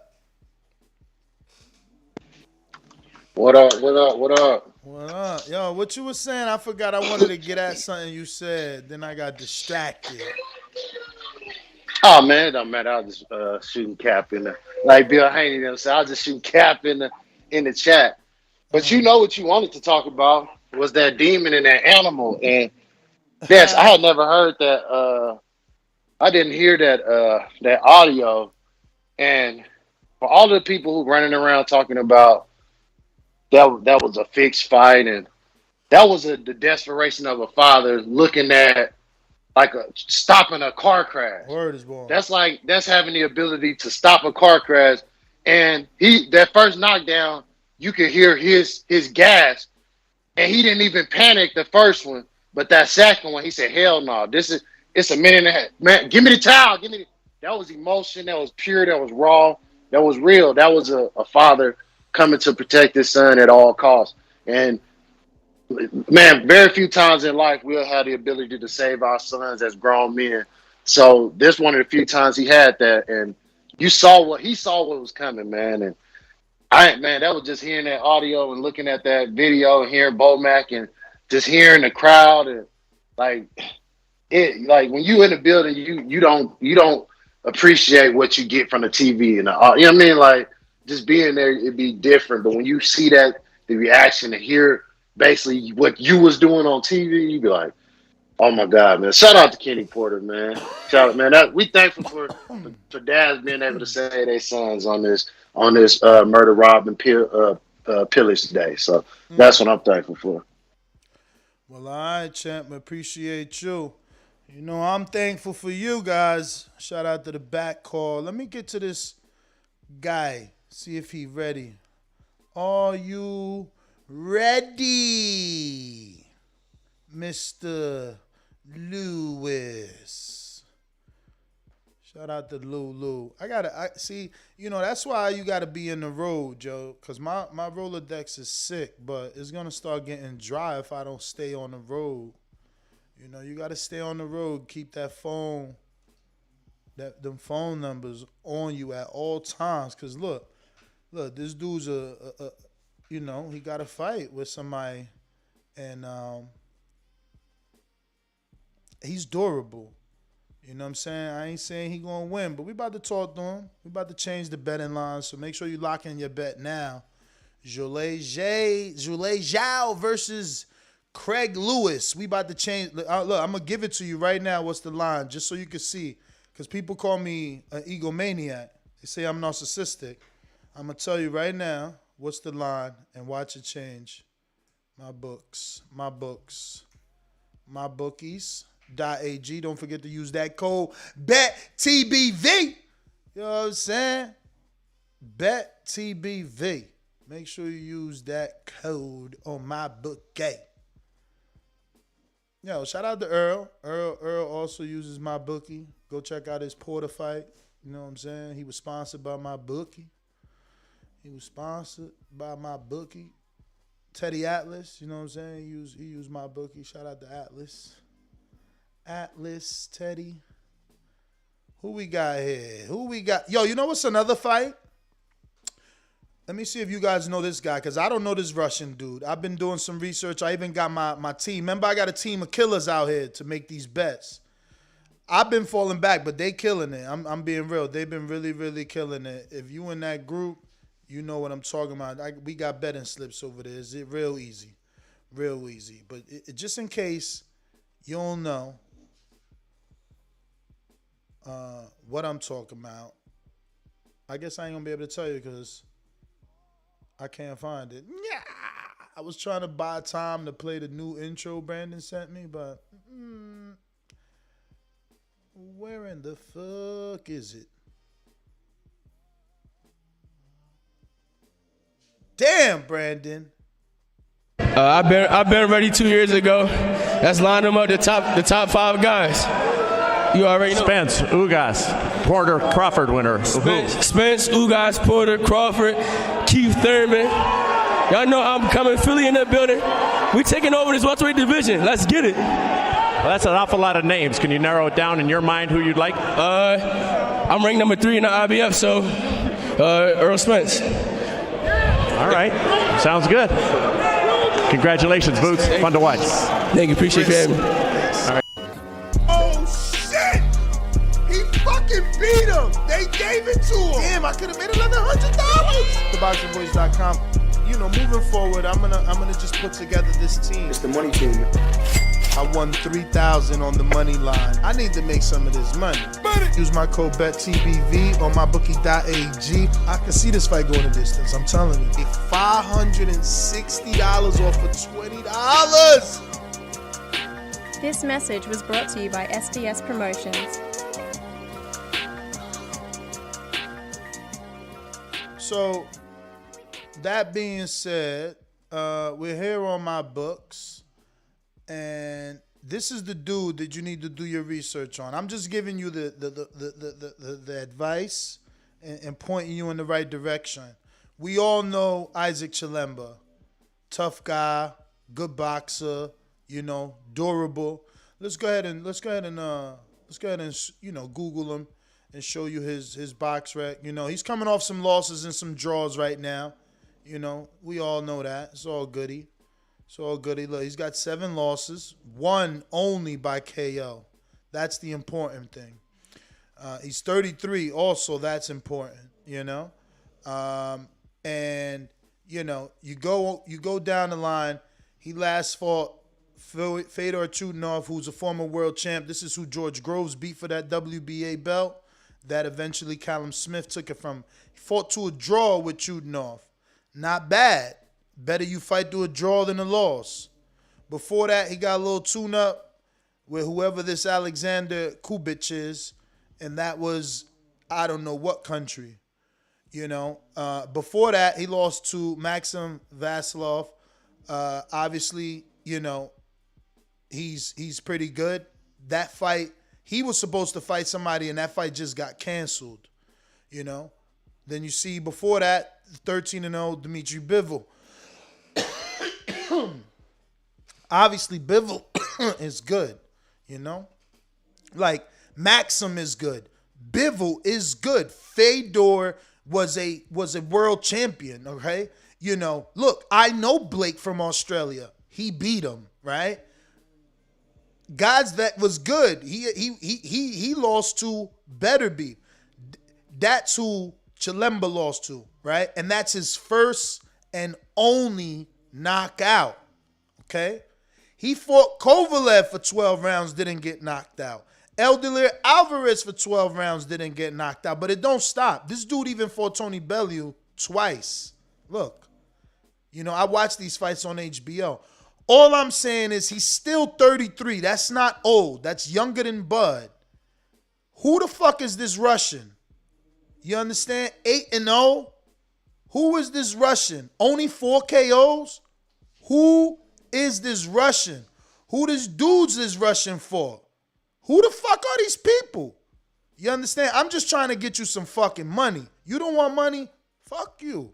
You know what I'm saying? Who the fuck is this Russian, though? Now, I want you to call me and be like, nah, this dude, he won 3 Olympic gold medals. And I'm going to be like, okay. I'm not saying Chilemba's going to win. That's not what I'm telling you. Do your own research. You find out who the fuck is this Russian. Let's get Jeffrey to pronounce his name. Pavel Siligan? Let's try that. Let's see what my man Jeffrey says. And we're going to get some YouTube Pavel on Siliagin. Yeah, Siliagin. We're going to try and get some YouTube on this dude and see who is this guy. Look, this guy. Who is he? Dominates. Look, he dominates whoever the fuck that is. Look at these words. He dominates these names. Who are these fucking names, bro? You know what I'm saying? I don't know these dudes. You know, ain't nobody gonna tell me Chilemba getting knocked out by this guy. Chilemba, his record don't even indicate that he's like on a true downside. Like, you know what I'm saying? It doesn't show. He's in tough. Maxim, tough. Bivol, tough. People want Bivol to fight Canelo. You know? Vazdek, he fought in a unified fight. You know? Kovalev, 3-time champ. Eldilir Alvarez, former champ. You know what I'm saying? But keep in mind, he fought Tony Bellew to a draw that he won if you watch that fight on HBO. You know it. You know it. Look, he beat Edison Miranda. Tough-ass fighter for any fighter. You know? And look, the dude he lost to, he beat early in his career. Maxim Vasilov. Oh, shit. I'm telling you, I know Chilemba, man. This dude, he HBO days. He HBO days, man. This dude, I don't know this guy. I can't actually go to these videos because they might flag us for playing other people's videos. So I'm going to show you the thumbnail and watch some of these highlights myself in the background. Because, oh shit, Mr. Lewis, are you there? Yeah, man. Oh, man, how you ain't going to interrupt me, let me talk up a storm? How long you been there? I just got here, man. I've been trying to figure out how to get in here. Oh, wow. I've been on Skype in years. Nah, decades. you good. We appreciate you jumping on and rocking out with us. So, do you even know how to pronounce this opponent's name? I'm pretty sure it's like Zhulei Zhao, right? Or Zhang Zhulei. Yeah, Zhulei Zhang. Okay. See, the Z in Chinese make the J sound, so Zhulei Zhang. Oh, Zhulei Zhang. So, obviously, you know, I appreciate you taking the call so early and allowing me to get this interview on what is fight week for you, right? Don't you? This is Saturday, right? On the TO card. Right. Wow. Fight in 2 days. Wow. So I gotta ask some questions because I want to bet. I know you never been stopped, or you only been stopped once, right? Never been stopped. Never been knocked down. Never been knocked down. Nope. And I never seen you get knocked down in sparring with Wilder, which is where I met you. You've been in many camps with Deontay Wilder, and I never seen you put down. And but I know this guy got some power. Did you watch his fight with Jerry Forrest? Yeah, I saw it. What did you think of that? And how recently did you watch that? I watched it again yesterday, but I watched it like in August around the time I think recently after it happened, you know. So just watching heavyweight boxing, that's what I do. I like to scout out guys and see who's up and coming. For sure. Put on the hit list. So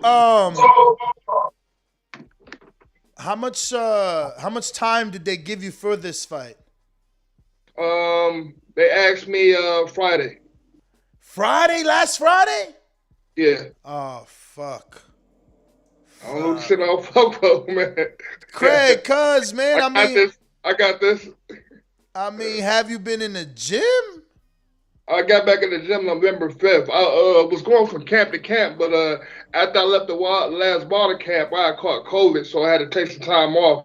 But I got back in the gym beginning of November. Well, actually, I want to say the very end of October. You know what I'm saying? I went to the gym a couple of days at the end of October, but I started consistently going in the beginning of November. Oh, yeah, it's only like November 24th, 5th right now, but yeah. You know, it don't take much. I tell you, you got to figure this. I took the Carlos Taken fight on 7 days' notice. I took the Junior fight on 7 days' notice as well. Like, it did 10 to 8 rounds with these guys. Yeah, but you ain't had COVID before that. You say what? You ain't had COVID before that. Nah, man, COVID wasn't shit to me. You know, I didn't even know I had it for a minute. I didn't even know I had it. I'm just like, man. Then one day I just realized, you know what? I ain't smelled shit in a while, you know? So I'm like, let me go ahead. And I was supposed to go back to Wilder's camp. So, you know, you got to get a test before you go back to camp. So I went and got the test, came back negative. The rapid test came back negative, but they gave me the one to take like 24 hours. That one came back positive. So, you know, I had to quarantine after that. Couldn't go back to camp. Yeah. Damn, so who's in your corner for this fight? Henry Hill. And possibly Tommy Brooks. Damn, last Friday, champ. Yeah. That's tough. Friday. You know this dude been training, because you know ever since that Jerry Forrest fight, he been training, bro. They've been having him on a track, man. I'm literally watching it. I've seen it myself. So what's gonna be the game plan here?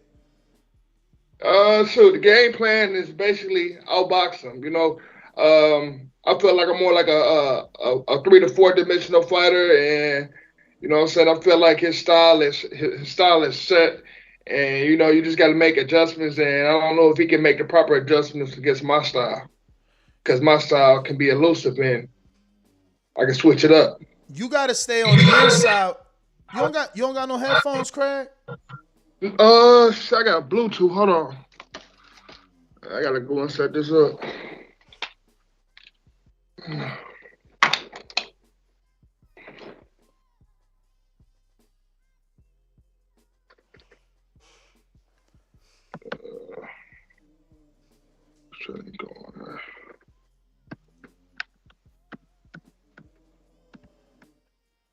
Yeah, it just keeps giving feedback. When I speak, it comes back through the mic. Okay. Talking kind of slow right now.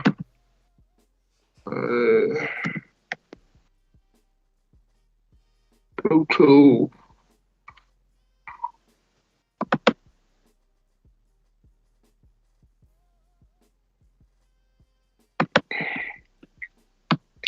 Taking a second, hold on. Probably because I'm on Skype.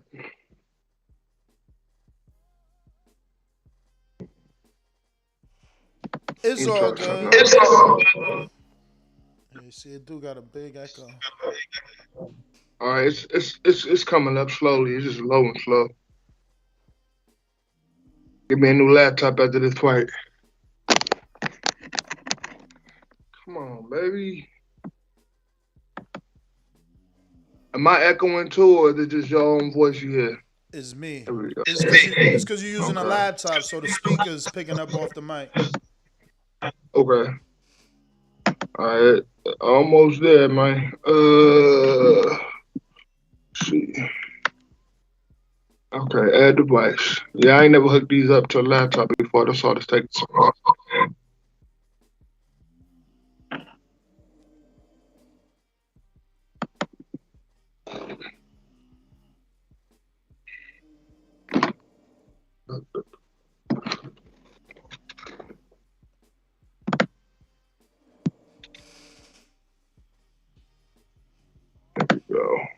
You straight now?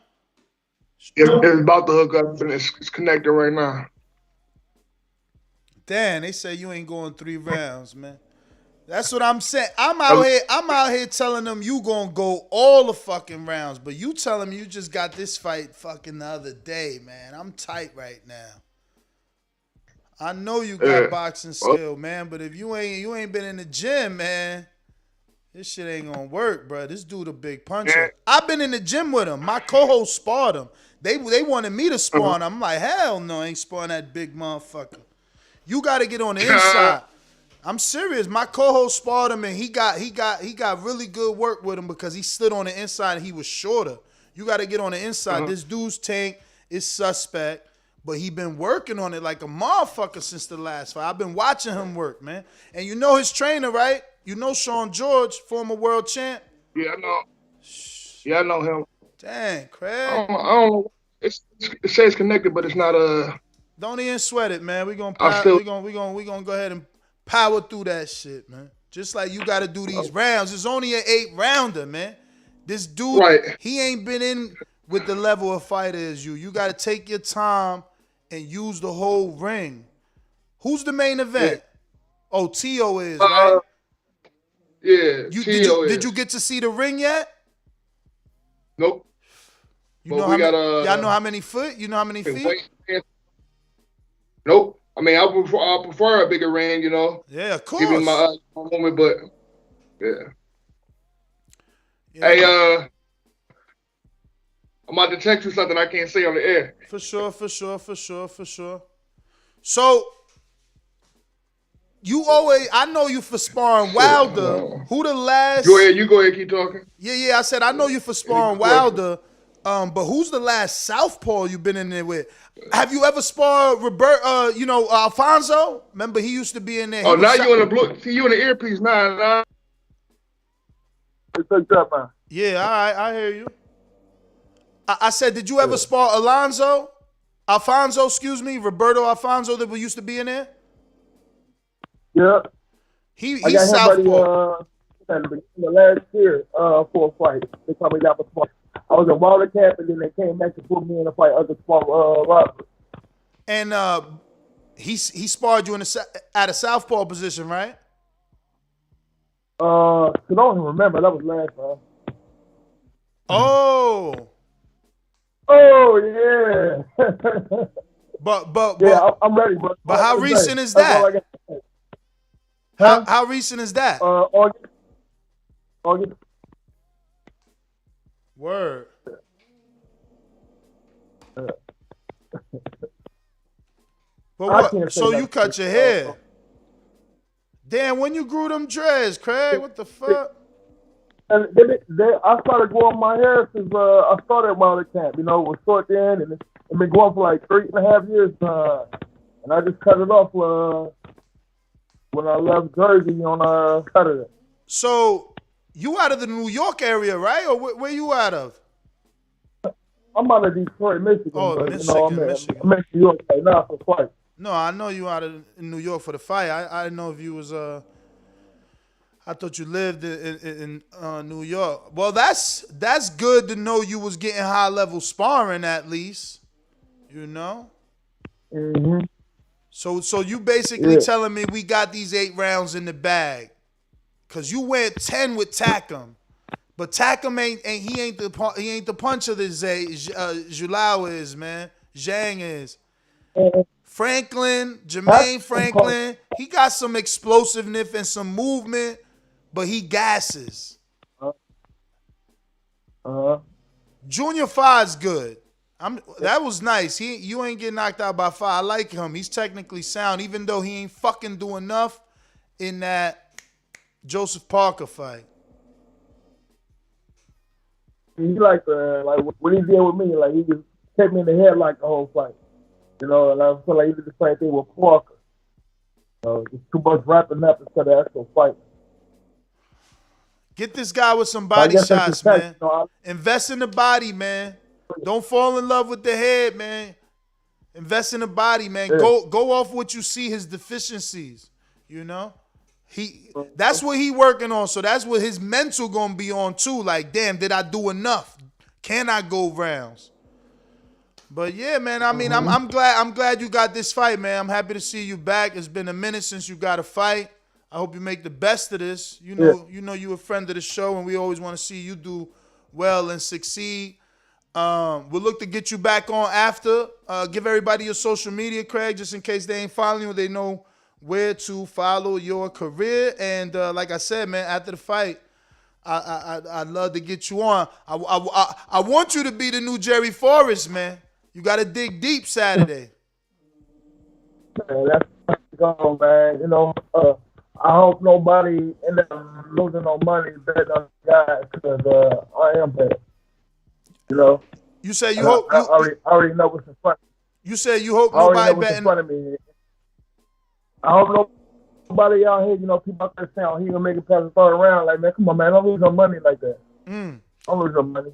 Yeah. I know you making it past the 3rd round. That be if you gonna let me down. You gonna be disappointed. You know. Again, I know he could punch, but you do too, man. You do too. But listen, Craig, give out your social media. Yeah, look on Instagram, C_LOUI_BYHEWAY. And then on Facebook, it's Craig Lewis. All right. Well, thank you once again, champ. And we're going to get back with you as soon as your fight's over, man. Congratulations on getting it, but good luck on that fight. Thank you. Appreciate it. All right. There you have it, ladies and gentlemen. Craig Lewis. Yeah, man. You know, pretty much like the show, man. Never leave a man behind, man. And you just never know, bro. You just never know who's going to get that big fight. And this is a big fight for him, you know.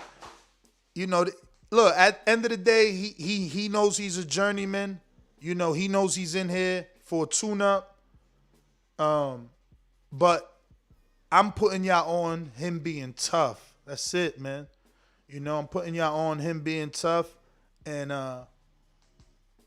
you know, hopefully being able to test Jules or at least show us if Jules, and I hope I'm saying that right, at least show us if, you know, he's worked on that tank. But what I want for Craig is to fucking make it the 8 rounds, champ. Make it them 8 rounds. Yeah.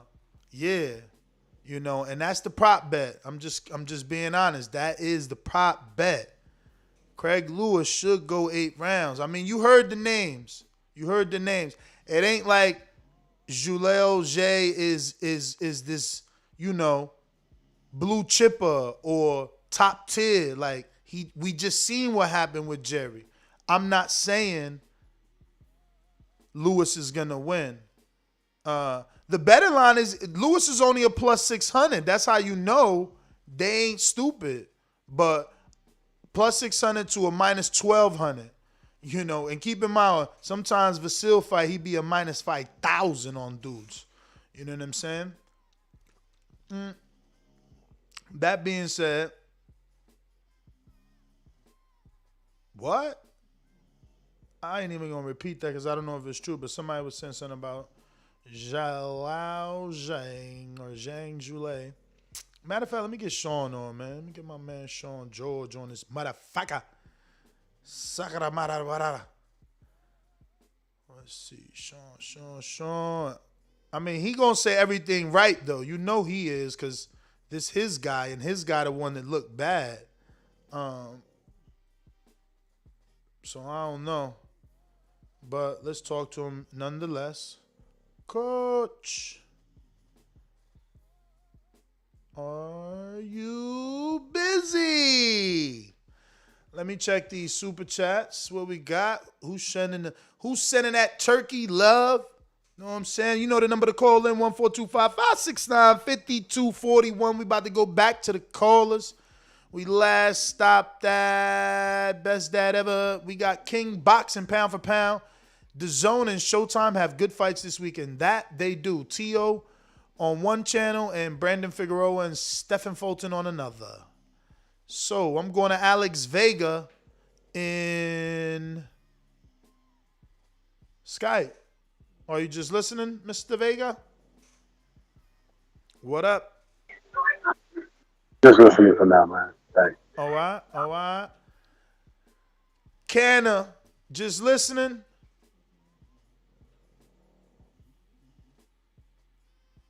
Yeah, for the most part. All right. Davidian, Buffalo Foes. What's goody? Okay. The dream. Yo, what's good? I hear you. What's good, man? We see you. Hey, what's going on? Happy Thanksgiving to all y'all. Thank you, brother. Yeah, I was just at the gym. Good show, and I look forward to the fights this weekend. Brandon Figueroa versus Schoolboy Steph. That should be a good little fight, a good little scrap. I don't know.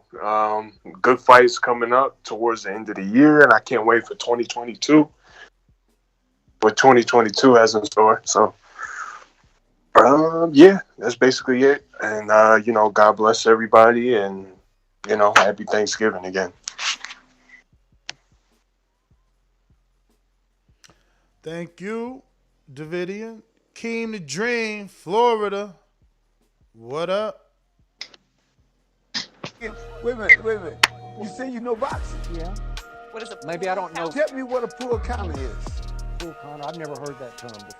That must be your term. You must have been... Fair shake. HBO need to fire you. You don't know shit about boxing. You ain't shit. What up, Ness? What up?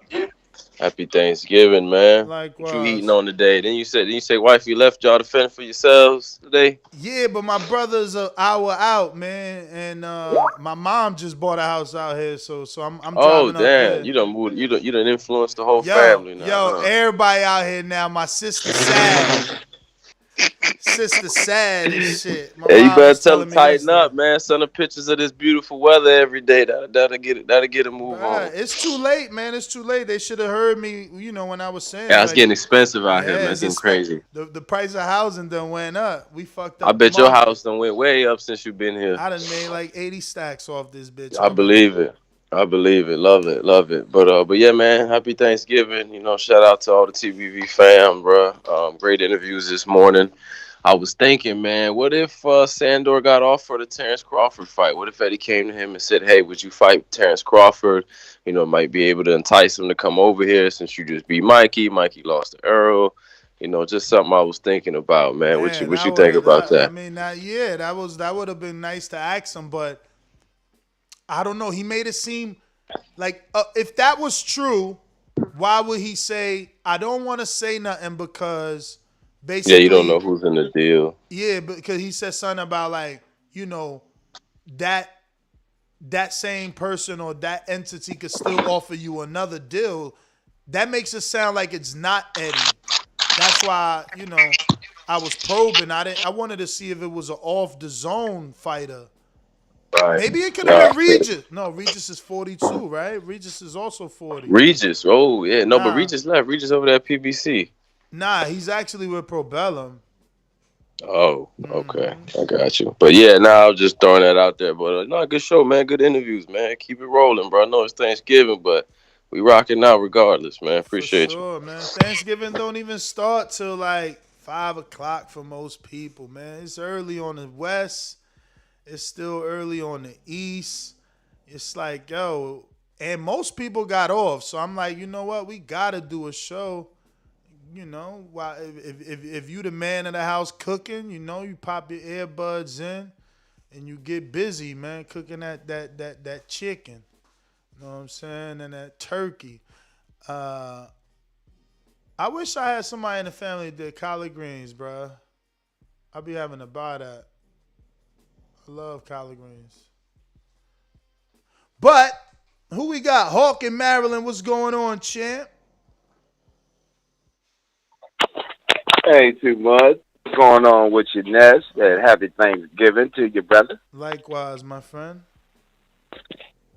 Can you hear me clear? Perfect. All right, listen, boss. I want to hit you up with something that came to my head last night, right? You know, Boots Ennis is hot on fire right now, right? Like everybody, that's what everybody's talking about. How he's not going to lose and everything. I'm with him on the hype train. I'm with him on the hype train. But what I'm getting to was last night Showtime put on Keith Thurman, Orlando Salido, and Adrian Broner when he fought the Argentine dude that beat him the first time. What's his name? He fought Floyd.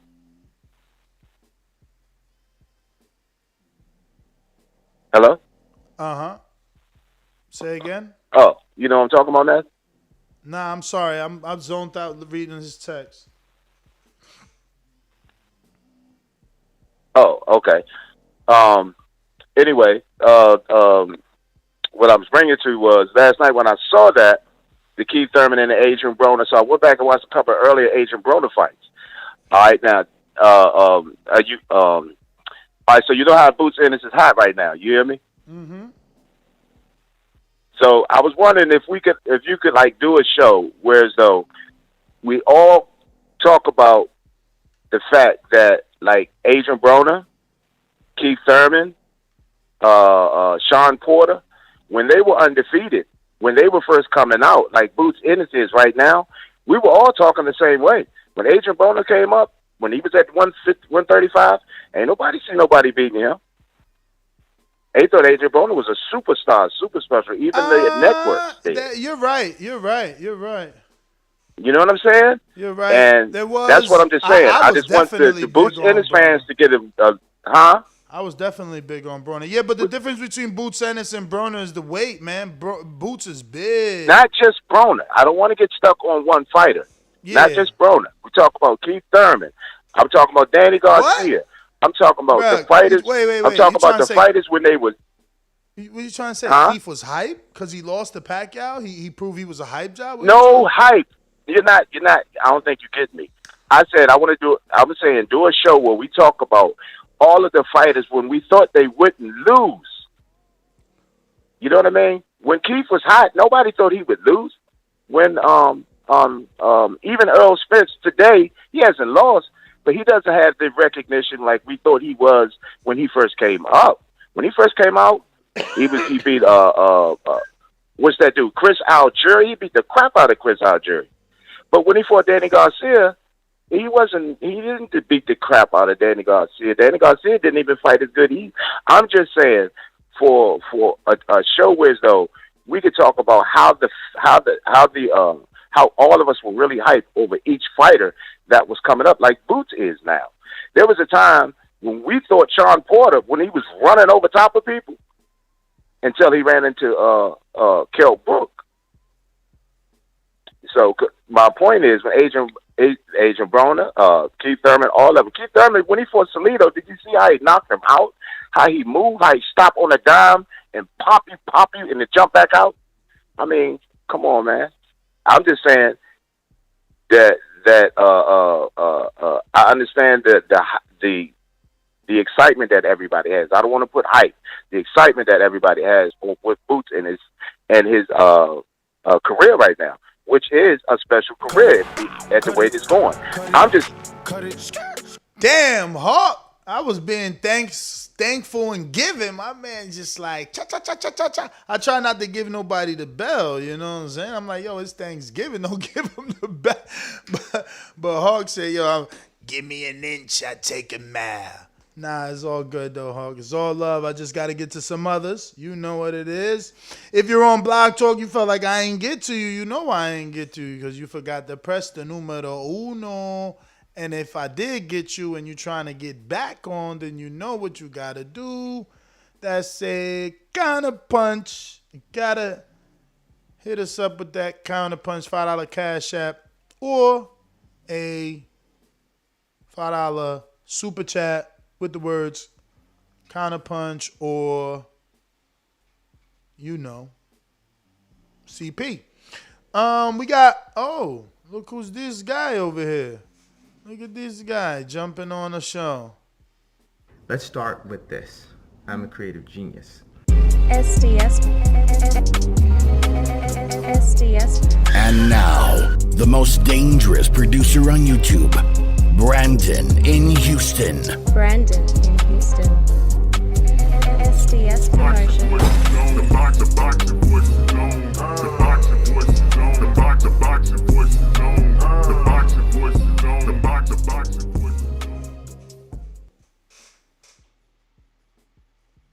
Yo. I want to just give a happy Thanksgiving to my TBV, as King Born would say, my TBV comrades. You know what I'm saying? Shout out to y'all. You know, other place where people, you know, love boxing just as much as I do, because it's not really common, you know, to find other people who enjoy boxing. And I just wanted to say I'm thankful for everybody in the community, even people that we disagree with, who don't really know boxing, but they still here, you know, every day. So shout out to them, and shout out to you, Ness, you know, committing yourself to boxing every day, giving us a place to share our opinions and thoughts, no matter, like I said, if we disagree with them or not. We're never going to always agree. And that's pretty much my message today, man. Happy Thanksgiving from the producer of the show, man. So that's pretty much it, man. Yo, why you don't tell everybody the news you broke, but you only shared it with your little back call and Skype buddies and shit, taking show information and sharing it to a 16-person audience? Won't you tell the world what you uncovered? I don't know. What did I uncover? What are you talking about? Why? You gonna act like you ain't do nothing? What you talking about? What was Stanionis in the WBA? Oh, look at him, James. Now he know what I'm talking about. Yo, I'm just trying where to my Canelo soundbite, man? Hold on, man. Where my Canelo soundbite? Where is that? Okay. Oh, look at this guy. I need this sent back to me higher too, man. That's way too low. I know the audience don't like that. Oh, look at this guy. See, you can almost talk over that. Oh, look at this guy. I had nothing to do with that soundbite. You had that one before I started really sending them like that, but I could redo that. That was your word. The WBA, we're trying to figure out in the back call, the infamous back call, if there was going to be any step aside money taken by Stanionis to allow Errol Spence and Ugas to happen. I got in touch with Stanionis. He'll be on the show next week. He says he won't know anything from his manager, but if you remember on the show, he claimed that there was no way he was taking step aside money. That's not true. Go back and listen. He clearly said that he is willing. If that's what he got a team. If that's what his team decide, then that's what they're gonna sit down and talk about. Go back and listen to it, Mr. Producer. He's not taking step aside money though. He said, "I don't want." He said, "I've been working my whole life for a championship, and I don't want to take step aside." Bruh, that's what he said. He clearly said, "I got a team," so that means I can't make that decision without talking to them because they might tell me to take that step aside. Come on, you and I know that shit. You go back and listen. That's what he said first, though. He said, He said, "I've been working my whole life for a championship, and that's what I want to fight for." So anyway, I went to the WBA's president. I went to what is his name? Gilberto Mendoza. I texted him and I said, "Mr. Mendoza, I know you guys are, focused on going through with this tournament. And is it any truth to the rumors that there will be step-aside money given to standing owners and Errol Spence and Ugas will take place? He said he's heard these rumors as well. He hasn't heard anything of a step-aside, and that actually they're going to be sending out the purse bid to both parties, with the standing owners and Ugas in a few days. So there's your update on that. So we'll see how that plays out next week. Standing owners will be on the show next week. And I guess that's my call. That could have been a whole show, but you robbed us of that. I robbed us now. Yes, hey, join the back call. Join the back call, man. Exclusive news. You robbed us of that. That could have been a show like Earl Spence, Ugas, February, March, big fight, question mark. That'd have been big cap then. You'd have been. Hey, that'd have been another Ness Heyman special then. How is that big cat? Earl tells you. Earl, let me put it together. See, we don't need you no more, champ. You out here wilding. Listen, Earl tells you he got something big on Friday. On February, March.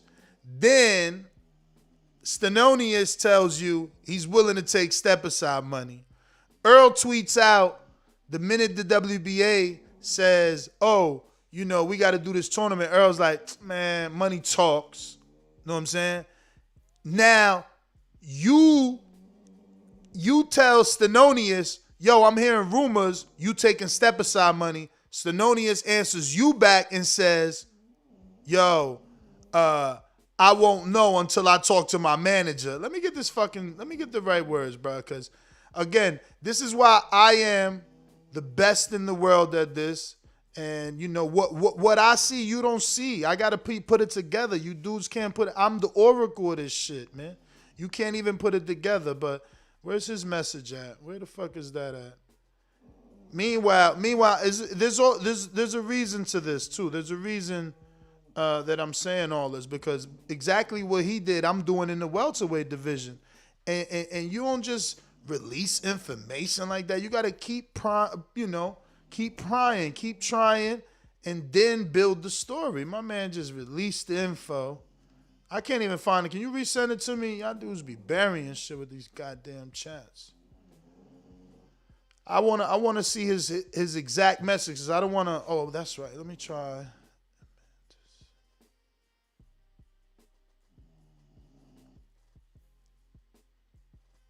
Nope, I don't see it. I want his exact message, man. Here it goes. Look, as of today, I don't know anything. My manager told me that next week he will give me some news, and that's based off the question like, oh, we're hearing rumors about a possible step aside on your part. So then he goes to the president, and the president confirms the same rumors. You know what I'm saying? So, it's just, tell me the pieces aren't falling into place if you're following Earl's assumption, right? You know what I'm saying? So, looking good, man. Looking good. But in the welterweight division, I'm trying to do the same thing. And fuck it, it's Thanksgiving, might as well give, right? So, we know that Thurman is in camp. We know Castillo Clayton is in camp. And, we know a few other people are in camp, right? Like I said, Michael Fox, he jumped on Thurman's live and he's like, Keith one-time Thurman back 2024. Fox is a welterweight. So I hit him up. Bro, I seen you on his live. Yeah, I'm just trolling him like, so is you fighting Thurman or is you fighting Castillo Clayton? He like, nah, I ain't get the call on neither. I'm just staying ready. Trout is in the gym. I'm thinking it's Trout. I actually got pushed in that direction. Hit Trout up. I'm like, Trout, what's good? He's like, what up, Ness? I'm in the gym. I'm like, yo, I'm just trying to figure out, is you taking Thurman or is you taking Clayton? He's like, oh, I'm the last to know. I'm just staying ready. I'm like, this is the bullshit right here. You know what I'm saying? But I do have somebody that did say they got the offer for Thurman, but then they got the call. So their manager offered them. It's either backwards, right? It's either vice versa. So it really don't matter. Semantics, and I guess the manager offered Thurman, and then the matchmaker offered Clayton.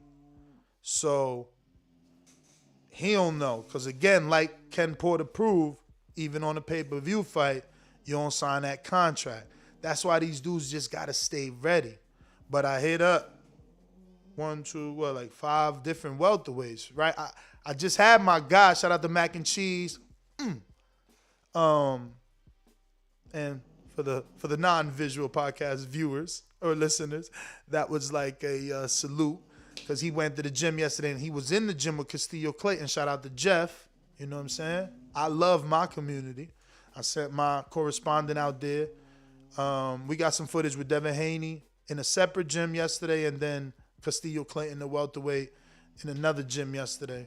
So we going to find out what he said. I haven't even seen it. I sent it straight to Canna, so when he gets it, he'll upload it. I'll see what happened and what Castillo says, who he thinks he's getting, because he's in camp. He's in camp. You know what I'm saying? But there's a lot of welterweight action moving, right? I don't mind Thurman versus Keith. That's the fight to make.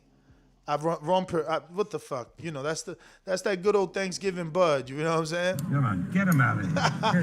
Yo, move him out of here. I meant to say I don't mind Thurman, Trout.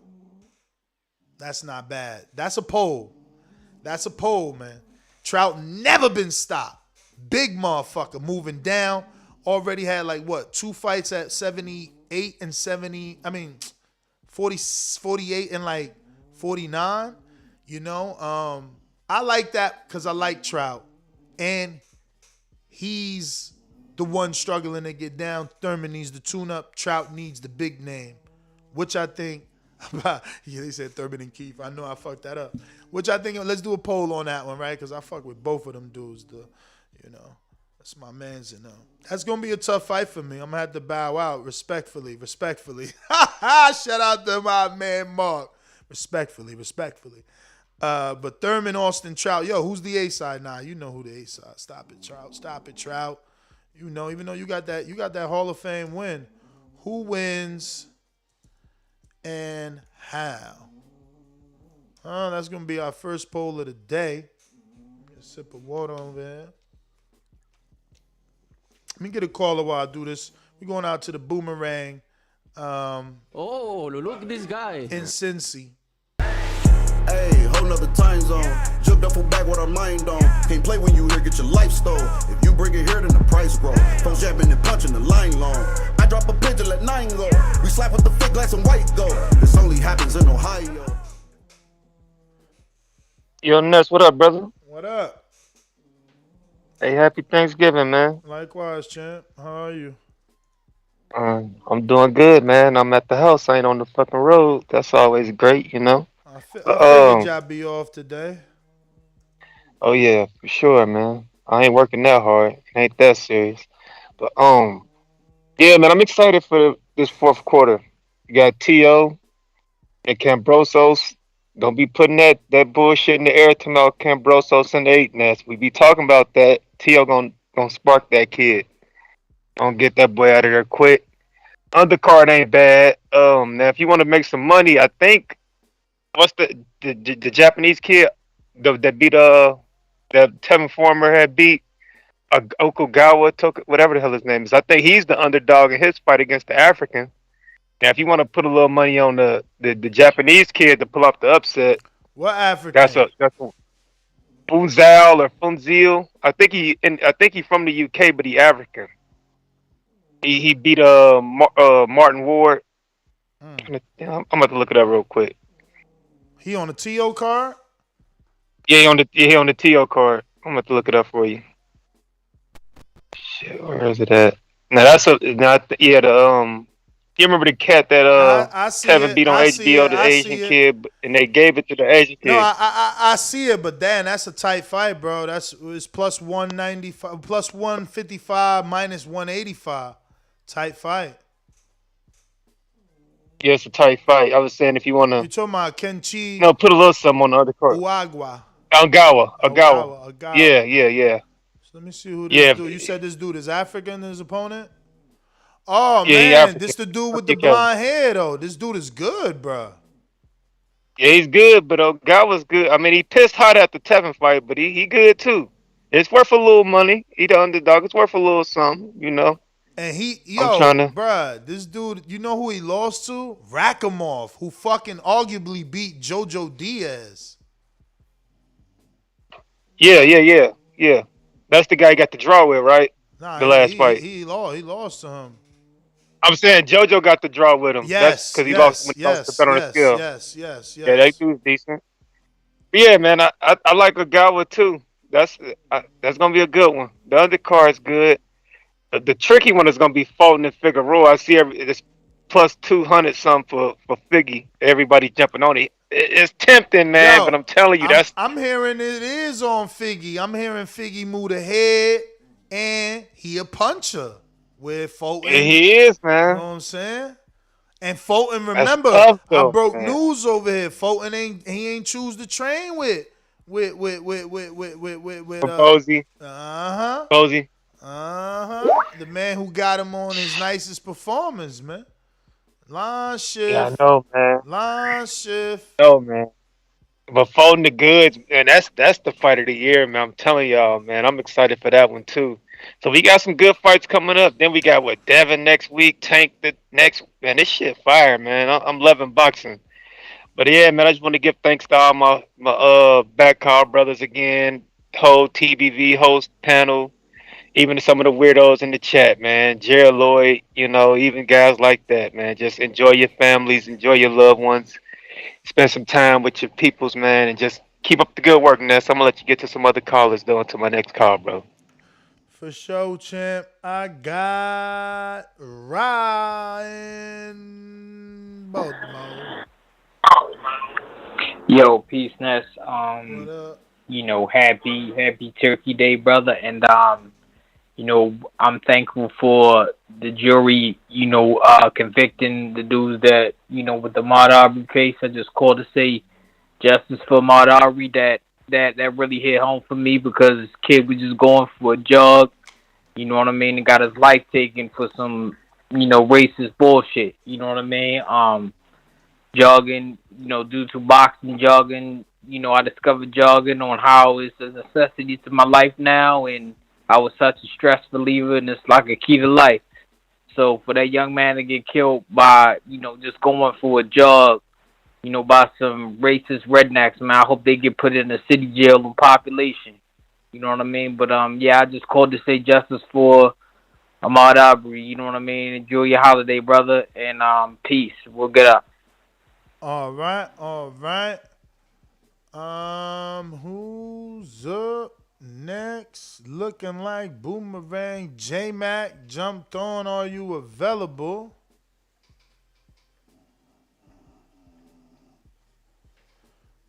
No J-Mac. All right. We going to James, Alabama. What up? Morning. Oh, who that? Oh, that's J-Man. Oh, go ahead. Let him get his call. So you hating? I'm that guy. What you want to bet on? Bet 100,000 on that. Let's bet $1 million. You getting that money, right? Easy. Let's bet $1 million easy. And I for the bread. When I him, y'all gonna say he was too weak on my life. Okay, bow down, bitches. I'm about to handle business. I'ma teach you all a lesson. This'll only take a minute. Got a part and all this passion in my blood. Niggas hating just because. Think about it. Everybody love Bud. J-Mac, where you at? All these niggas hating on me. Shit is whack. So official with it. Don't check the stats. Hey, I'm out here trying to get it. Next, I only got a minute. Get ready for the back attack. Yo, can y'all hear me? Yes, sir. Hey, happy Thanksgiving to you, brothers. Ness and JP. Okay, I thought JP was gonna bounce back. No, definitely Cannon be Foreman too. Happy Thanksgiving to that brother. He made his debut yesterday. Seemed like he's a solid dude from Omaha. But definitely a shout out to all the callers, all the dudes I go back and forth with, all the trolls, all the dudes I agree with, all the dudes I disagree with. I definitely take this show day by day. It definitely helped me get through my day. I done met some solid dudes in the process, and I know they got some fake ones too. But it's still a great community. It's a great spot where we all can talk boxing. I mean, before this back call, before this show, I'll go to the barbershop and dudes talking about Tyson and all this other stuff, and clearly not up to date with the fight. The fight is up to date, and they kind of like casuals, and all of them say that nothing's going on in the sport. So it's like you could barely find somebody to have an argument or debate with about who you think was better or who's about to win this fight up to date. But definitely this community brings that. I thank you brothers for it. I know Ness, man, you get at it sometimes, but you solid. Met you in person, you're a solid dude too. And just shout out to all y'all, man. Like, thank y'all for being a community and having this platform for a lot of us to meet each other. That's all I got. I got anything? Nah, man. Look, take your time to talk about any topic. Like today, you got Cambosos this weekend, Stephen Fulton this weekend. You got the Andre Charlo petition by Eddie. He sent it to the WBC, and you can talk about whatever. I mean. It's a thanks for giving, doggy. Y'all could call in and talk whatever. Okay, well, I'm definitely excited about that Charlo and Andrade fight. Y'all know I'm a big Andrade fan. I just want to see dude get his just due. I want to see if when he get the fights, either he is that guy or he ain't that guy. So, definitely looking forward to that, and I hope that falls in the favor of the fight happening. Anybody that don't want that fight to happen, I mean, I don't even know why you call into the show on a day-to-day basis. That's a fight that clearly should have been made and could be made, and at this point is dying to be made. At 160, guys just sitting around, sitting on their hands and not being able to do nothing. Nobody should be talking about pursuing greatness and not fighting each other. So I'm definitely excited about that. Definitely excited about Devin and JoJo. I'm looking forward to that fight. I don't want to hear this. Devin ain't fighting nobody especially when he been in a situation where he could barely get guys in the ring, and he is the money man. So I'm looking for that. I'll check out the Steve Fulton, and you said what's his name? Who he fighting? Brandon Figueroa. I'll check that out. But I mean that one. I just don't watch that one. I'm more excited about the fights that I know coming up. All that potential fight you just said. Definitely still high off my bud. Win. I've been to the dude who had it. Tio fight this weekend too. Oh, who? Tio? Yeah. Ooh, you talking about the guy that's running around talking about he undisputed? Him? Yeah. Yeah, man. Unfortunately, I won't be checking that one out. I mean, I'm not feeling Tio right now. And I didn't got to the point to where I only want to watch what I want to watch in boxing. I don't watch everything no more. So until Tio get in the ring and stop living in that delusion he living and actually try to make the fights happen, I support Tio when he fight a Tank. I support Tio when he fight a Devin. I support Tio if it's a Shakur or something, a meaningful fight. Tio is living in delusion right now. Even if he move up and fight Josh Taylor, I'll watch Josh Taylor max his ass out. So either way, that's the fights I'll be watching Tio in. But if Tio won't talk this delusion stuff, he ain't gonna be getting my eyes. So I mean, that's pretty much all I got. And that's like I said, man. I know I'll be going at you brothers on this boxing topic. We all debate hard. All of us got our own debating tactics and stuff. But I appreciate y'all, brothers, both of y'all. All right, appreciate you, man. We got Majid, Ohio. What up?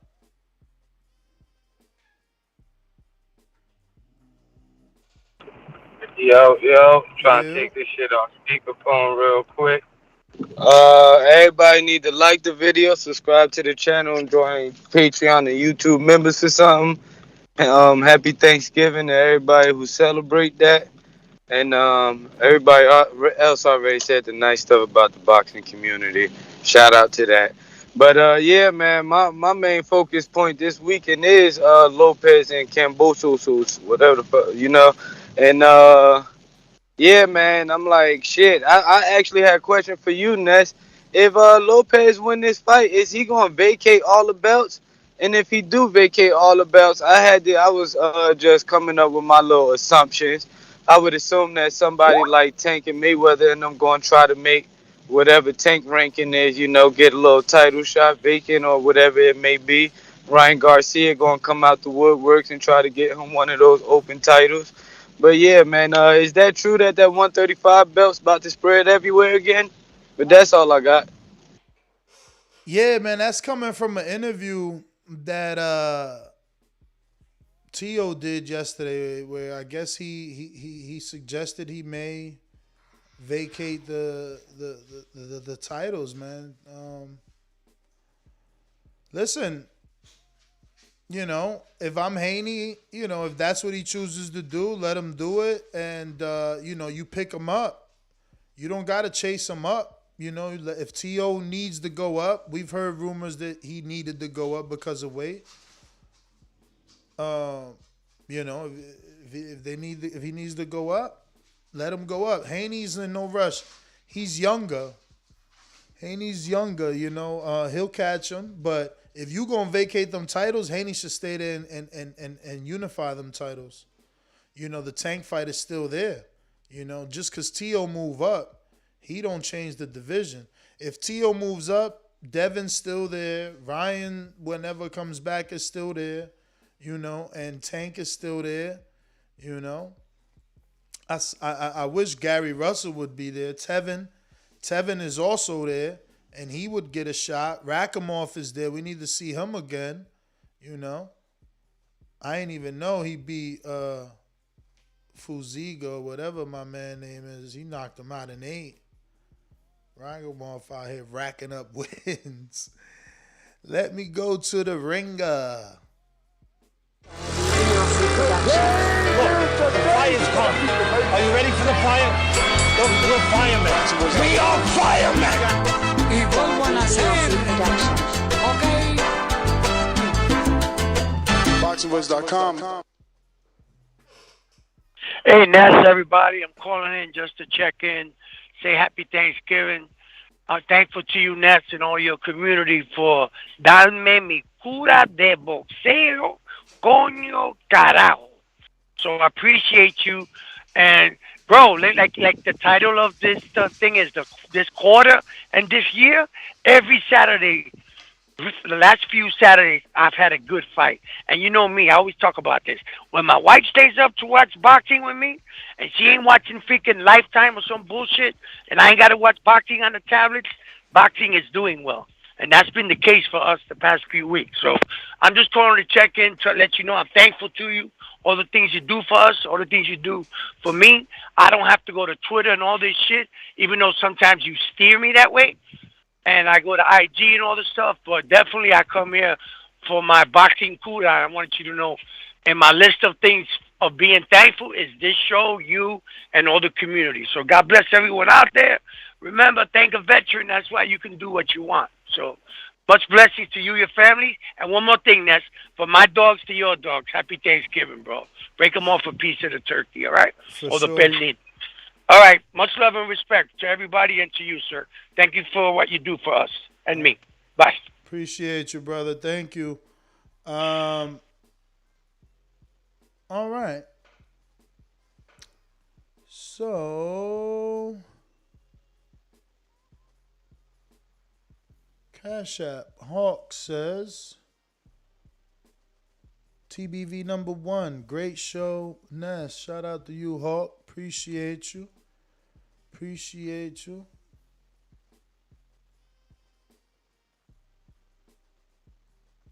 Let me see here. Don't forget to subscribe if you haven't already done so.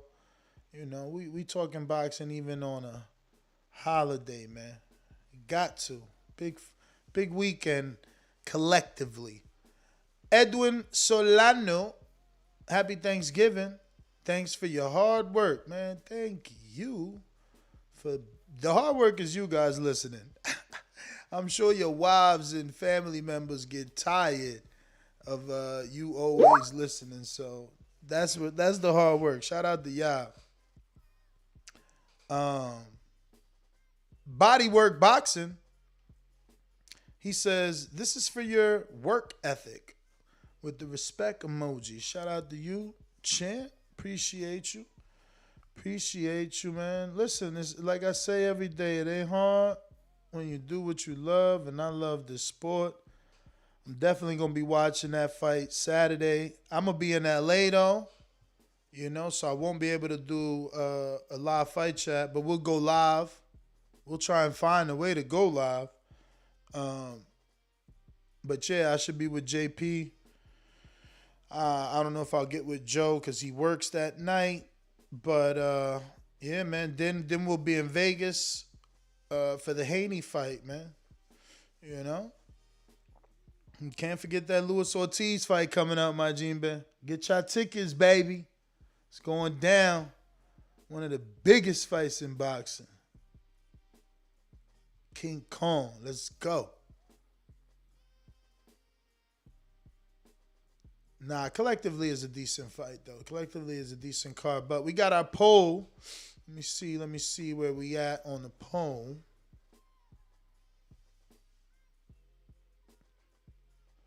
And remember, if you're on Block Talk, you want to talk, and you feel like I ain't get to you, that's because you ain't hit that numero uno, bro. Got to hit that one button if you want to talk. So we got Keith Thurman versus Austin Trout. Keith Thurman by KO, 23%. Keith Thurman by unanimous decision, 54%. Austin Trout by UD, 16. Austin Trout by KO, 7. Damn. So, I just realized Sandor did an interview on Thanksgiving. When I gave him this date, I didn't even know it was Thanksgiving, bro. Telling you, every day's Friday, man. Every day's Friday. That's not competitive, bro. You guys got more faith in Thurman than me right now, bro. I need to see Thurman back in this mug jug. I hope he don't take it personal. I'm just saying, I want you to show me better than you can tell me. Yeah, Thurman versus Crawford is fire. Fire. Yes, sir. Fire. They can't afford it. They can't put up a respectful number just to make something happen. You know what I'm saying? We don't need the $10 million, Bob. We don't need it. Thurman was mad they ain't negotiate with him. You started too high, champ. You started too high, man. And now what you did was sit out. But even then, he already had like what? 2 years or almost 2 years out, But he funny. We don't need the $10 million, Bob. We don't need it. I miss Thurman, man. And he did it. He ain't pulled the trigger. He ain't pulled the trigger. You need this dude on top, man. Don't nobody give you this, man. Nobody. And I get it. All the Crawford family, we'll need him. We'll need him to talk. He do his talking in the ring. Come on, bro. We all know. I ain't going to say the obvious. We see all the articles over the last couple of days, and we see what they talk about. And it's because we missing a little bit of... Oh, my God. We're missing a little bit of that, man. We're missing a little bit of that. Arrow got my belt. I know, man. He got the belt. He's got him. I was the unified, undefeated welterweight champion. Then I had injuries. Then I never got to fight EJ. Then he had a car accident. Now he don't want to say my name. Fuck Keith Thurman. Fuck Keith Thurman. Look, man. Whatever happened in the past is the past. We in the new year.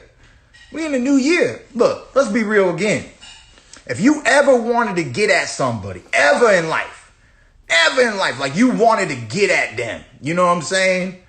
And then the opportunity comes where you can get at them and all of a sudden you don't want it. What kind of fighter are you? You know what I'm saying? If I ever wanted to fight and I got an opportunity, I'm going to take the fight. Example. When I fought Sean Porter, that's not when I wanted to fight Sean Porter. I wanted to fight Sean Porter a year before that. But his daddy went and made a comment, talking about some article, talking about all this yada, yada, yada. We don't have to fight Thurman right now. We're champ. Thurman don't got a belt. When he got a real world title, we can fight him then and unify. What happened to Porter? He lost the title. But when the opportunity came for Thurman to be in the ring with Porter, I always wanted that matchup. I always wanted that get. So I got it. So, you know, I'm just Keith Thurman, baby. I'm just one time. I'm not these other people out here. You know what I'm saying? So I can't speak for them. But if you ever wanted it, how does that fire and that passion, how does it just die out?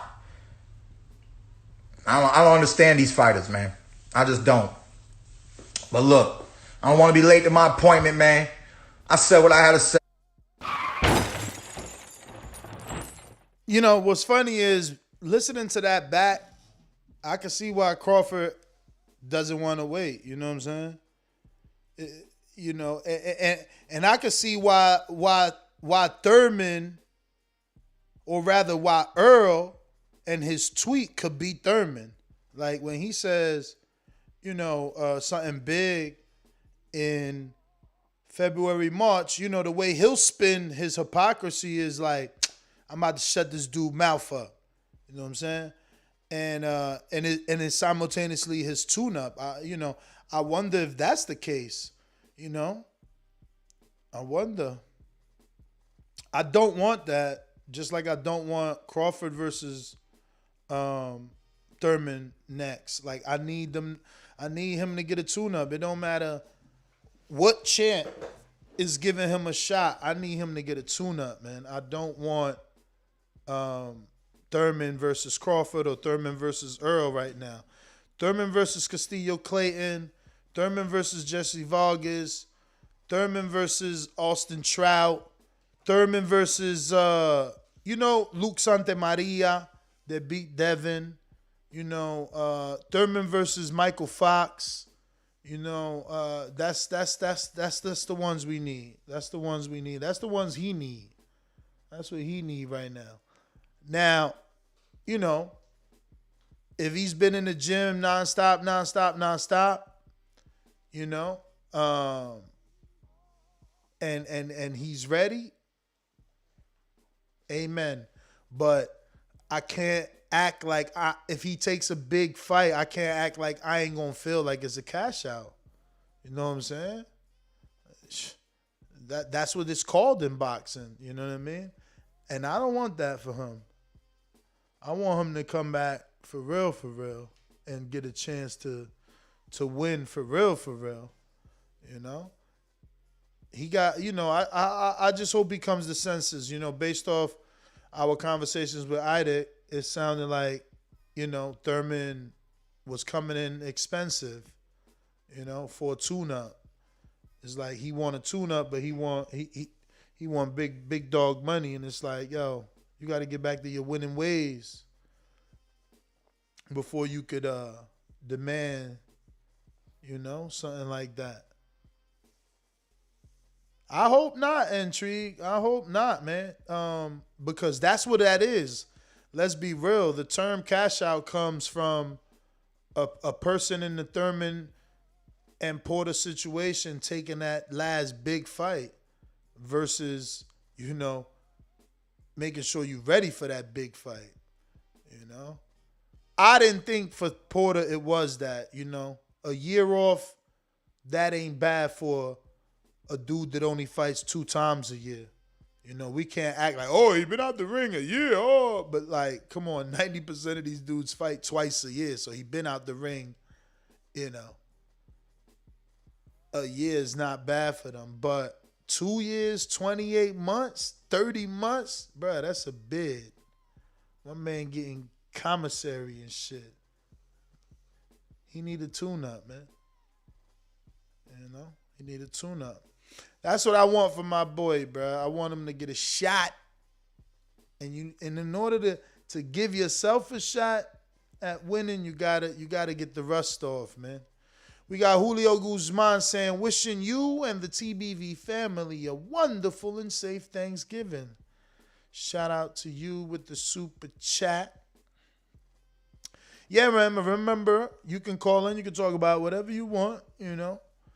Charlo Andre situation, it makes for a good headline, you know. This is what I'm saying. You got a good promoter, you know, behind you pushing, you know, using his big platform, you know, to help you get that fight.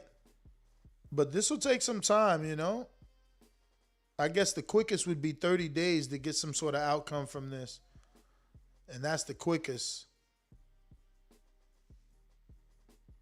But it would be interesting to see. They did this for Sergey Kovalev and Adonis Stevenson.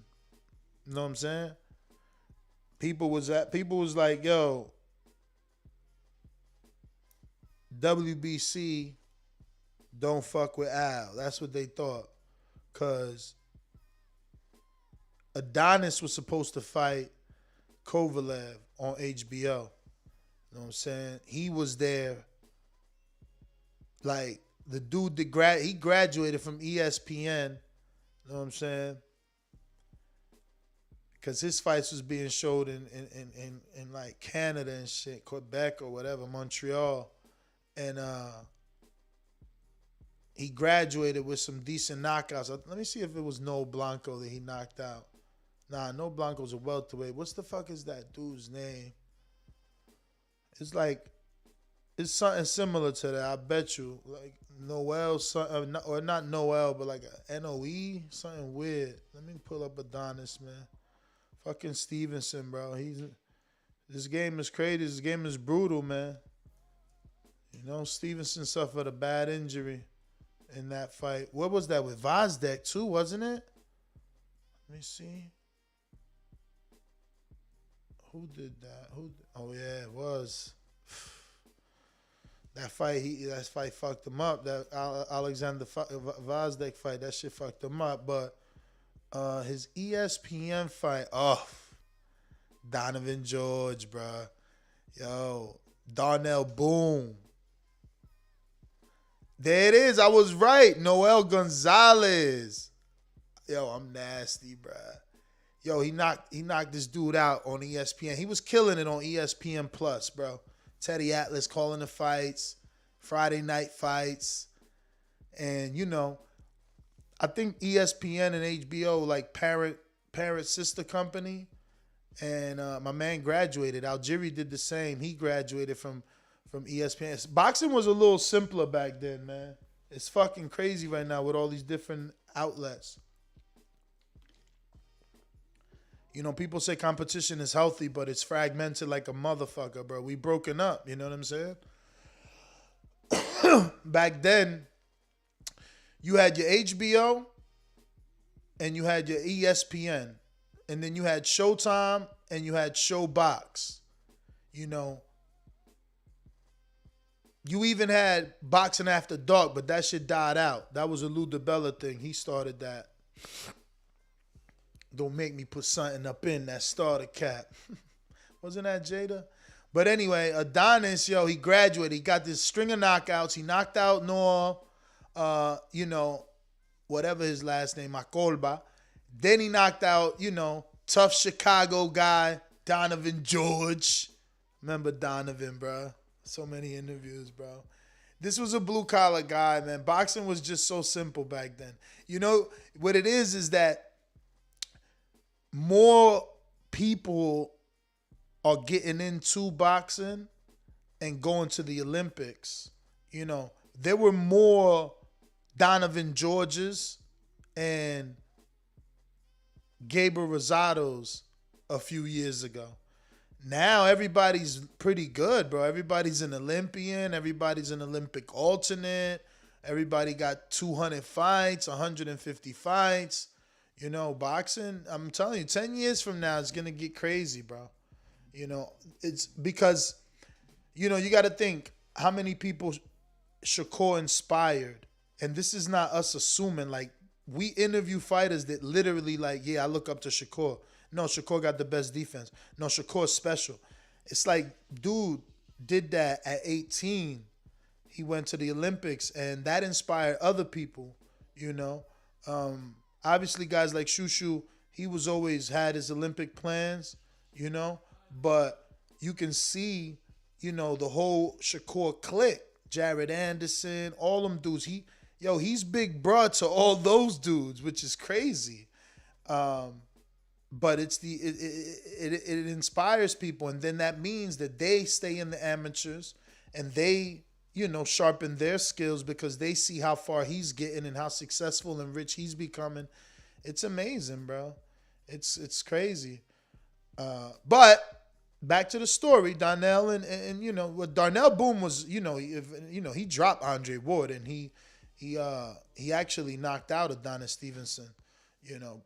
Adonis came back to beat him in the rematch, but that Ohio dude, that's why I built the relationship with Marcus. Like, many would think that when he says Ohio runs boxing, like he's being conceited, but Ohio is deep and rooted in boxing. And Darnell Boone is an Ohio guy. Porter is an Ohio guy. Jared Anderson is an Ohio guy. Robert Easter, Broner, fucking Rashi Warren. I mean, Aaron Pryor. It's so many dudes, bro. It's crazy. But anyway, Adonis, he does his thing. He graduates to HBO and he starches Chad, bad Chad. Not just Chad Dawson, And that's crazy, bro. This is how boxing works. A guy like Chad from Connecticut, he's not going to get remembered. And this dude put in work. He put in work, man. He was a beautiful boxer. He beat great names. And, he was so good, he fucked up and took a catchweight with Andre Ward. There was nobody for Ward to fight.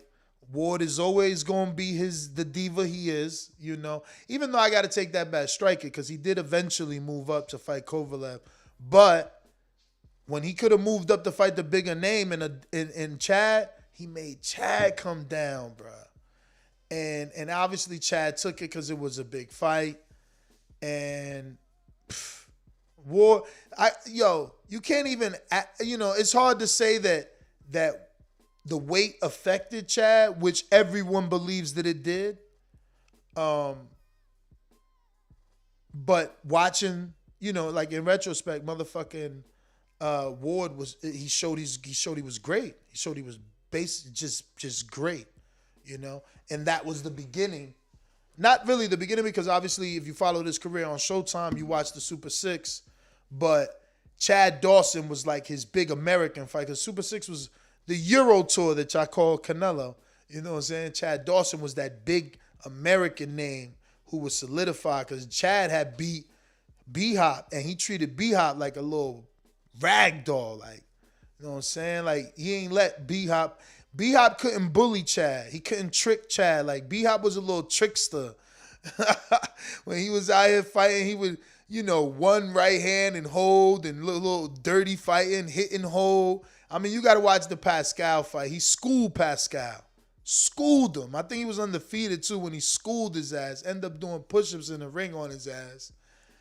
And, Chad beat the shit out of, I ain't going to say beat the shit. I use that term very loosely, but I was live at that fight. I do remember him putting hands on B-Hop. And I remember the first fight, B-Hop took the easy way out. Chad, he slammed him off, like he was on top of him. And Chad, threw him off him. And B-Hop took the easy way out, said he hurt his back. Yo, boxing is fucking crazy, bro.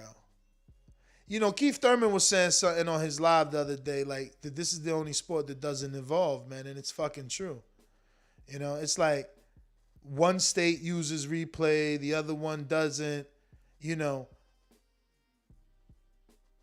And I think replay at this point is something that is needed in boxing, regardless of how long it takes, how much time a guy gets, how big of a break it is in between fights, because it's there.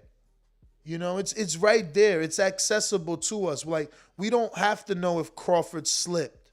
We don't have to know if Delorme was hit behind the back, right? We don't have to, we don't have to assume, because we could just fucking rewind and use it. It should be effective in every commission, not just one commission, not pick and choose which commission. Not pick and choose which fight. Like, how is the fight being literally live broadcasted? They have a big ass communications truck outside to give you replays. They give you the replay, but they don't use it to make the correction. It's insane. You know, our sport doesn't grow. It doesn't evolve. Like it's just stupid when you think about it. You know, that a referee doesn't see a low blow. The commentators are talking about it. The referee didn't take a point. Meanwhile, let me tell you what really happens at a live fight. There's a referee in the ring. There's another fucking official outside. So if the referee in the ring didn't see it, the official outside should be able to hit the bell, boom, boom, boom, right? Stop the fucking fight and say, yo, I witnessed what you didn't witness. He was hit with a low blow. Give him a fucking warning. Because if you don't give him the warning, the next time the low blow happens and you do see it, now he gets the warning. You know? That's unfair. That's unfair. They need to use the tools that are available to them. And the rules need to become universal. You know, it can't be to the referee's discretion. Fuck his discretion. You know, his discretion ain't always going to be right. That's why you judge by a fucking group of 12 of your peers, not by one person like in boxing. Fuck them, the ref is discretion. The motherfucker is busy, spinning around the ring, 60 years old. I'm 42, so how old is fucking Jack Reese? Let's be real. How old is Kenny Bellis? Motherfuckers got to run around the ring for 12 rounds and use their discretion. No, man. No. This sport needs a team of refs watching the fight and calling the fight. Same with the judges. Like, give me a fourth judge to back up because look, this is the perfect idea, right? Every fight, we get a fucking Canelo draw versus Mayweather. There's always that weird card. There's always that 117 some bullshit. So we should have a fourth judge that's a backup. So when that 117 occurs, 119, 120, you know, we like, what the fuck was he watching? We immediately don't use his. We get the fourth judge. Now, if the fourth judge seen the same thing he's seen, you're fucked. But at least let's get another motherfucker. Because what's the fight that just happened? Somebody just sent me that shit. What the fuck is the fight that just happened? Somebody got a 117. You know? It's like, how'd you do that? Where'd that come from? It was this weekend, you know? And then, you know, these guys, and if we're not going to get a fourth judge, let's suspend these guys. Let's suspend these guys, you know? Just like driving under the influence. You know, you got caught with a DUI. You got to complete some sort of driver's course, man. These referees need, you know, you had a bad scorecard like that, you can't get no fight.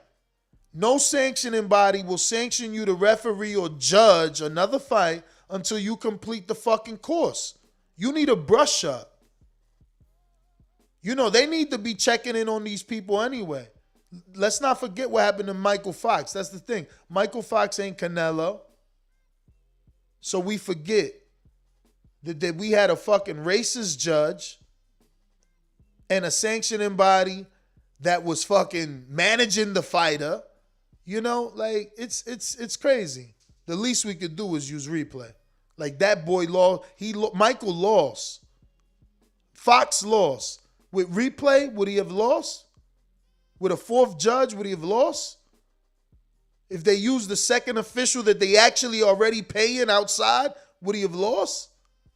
I mean, you know, boxing is just retarded. But anyway, back to my story, right? Well, I don't even know why we were talking about Adonis. Oh, to explain the Andre Charlo situation. I'm going to speed it up, though. So the evolution of him happened after he beat Chad Dawson. Then, you know, he fucking beat Tavares Cloud, which was another great win. Beat Tony Bellew, which later became the great win because Bellew moved up to heavyweight, you know, and even beat Makabu at cruiserweight. He beat Fonfora before Julio Cesar Chavez. You know, he beat Shosky before he actually became Shot, G. You know, Tommy Carpensi, we talked about the Carpensi family and the bloodline of hard-nosed dude. And this was the name I was struggling with. You guys ain't gonna remember, but many fights back when we was talking about Floyd tapping me on the shoulder, I can't remember who I was interviewing, is this guy, Thomas Williams Jr., Top Dog. He knocked him out. This dude was a puncher. Watch his fight with Edwin Rodriguez, who's a common opponent with Andre Ward. Ward and Top Dog fought him. Watch the differences in the fight. In both good ways, you know. Top Dog gave you a war. Ward gave you a clinic. He beat Fonfora again and then had that majority draw with Badu Jack where people thought he lost to Jack.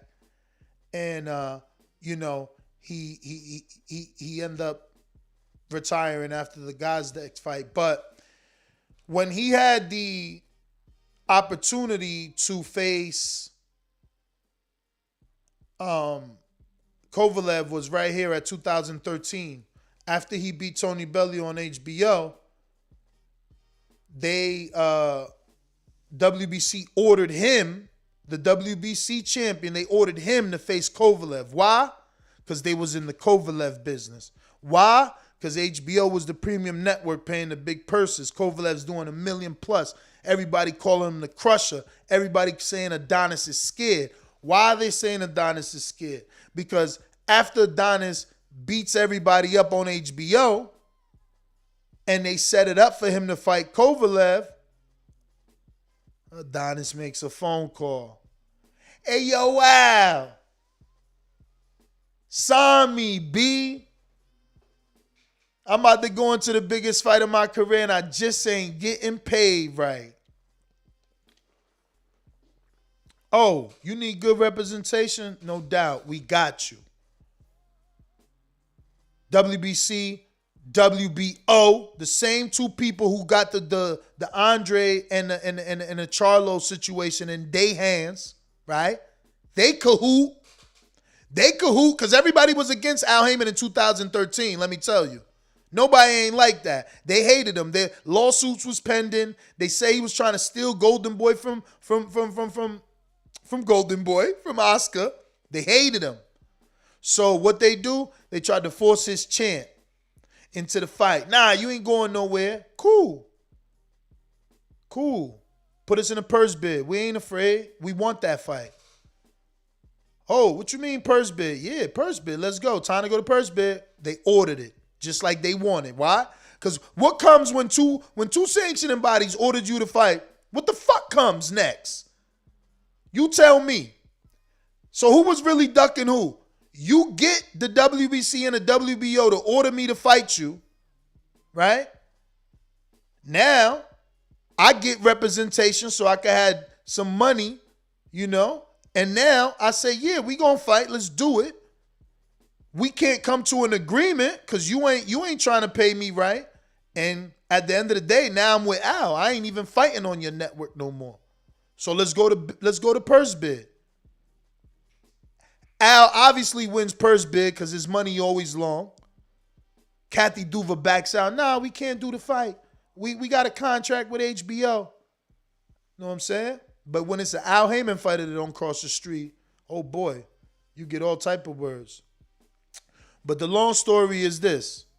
WBO and the WBC could absolutely do it. They showed favor to Kovalev because he was they boy, they golden boy at the time. The Crusher. So they could do this. And they could do it fast. If they want. Long story. Revisionist history. You know.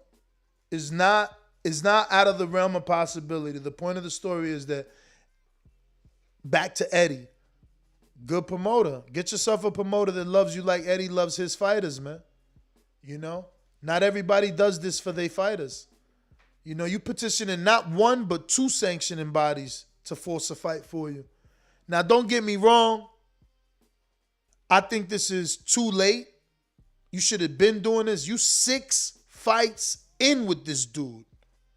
I don't even think you make your money back if Charlo fight happens. You 6 fights in with him. That's crazy, bro. It's 6 fights. Biggest name, Jesse Quigley. Jason Quigley. I said Jesse. Look at that. Ronald Finkley, what up? Yo, what's good this morning, TBV? Happy Turkey Day, man. What up? What's up with y'all?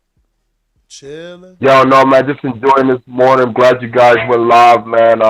Just chiming in, saying happy Thanksgiving to everybody.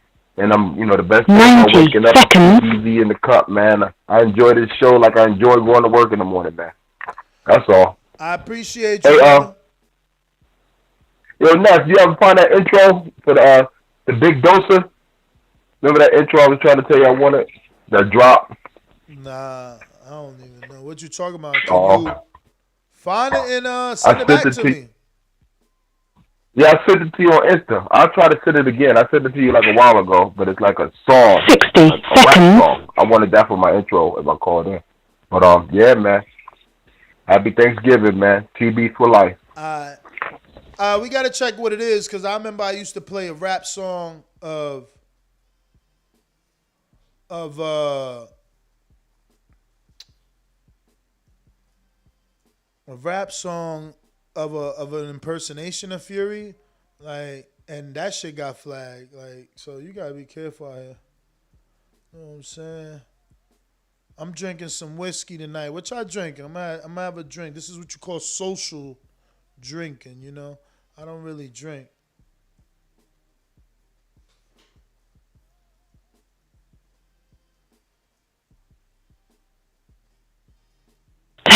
Seconds. Sorry, gotta text my son, man. We gotta bring some party gifts. You know what I'm saying? We ain't bringing no food. We going over to Big Bro's house. Who we got?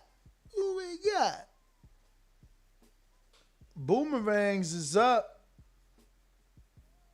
Brandon. Cincy.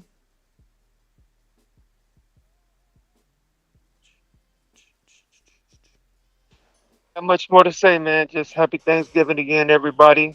Everybody enjoy the holiday. Yeah, that's about it, man. Peace out, y'all. All right. J Matt.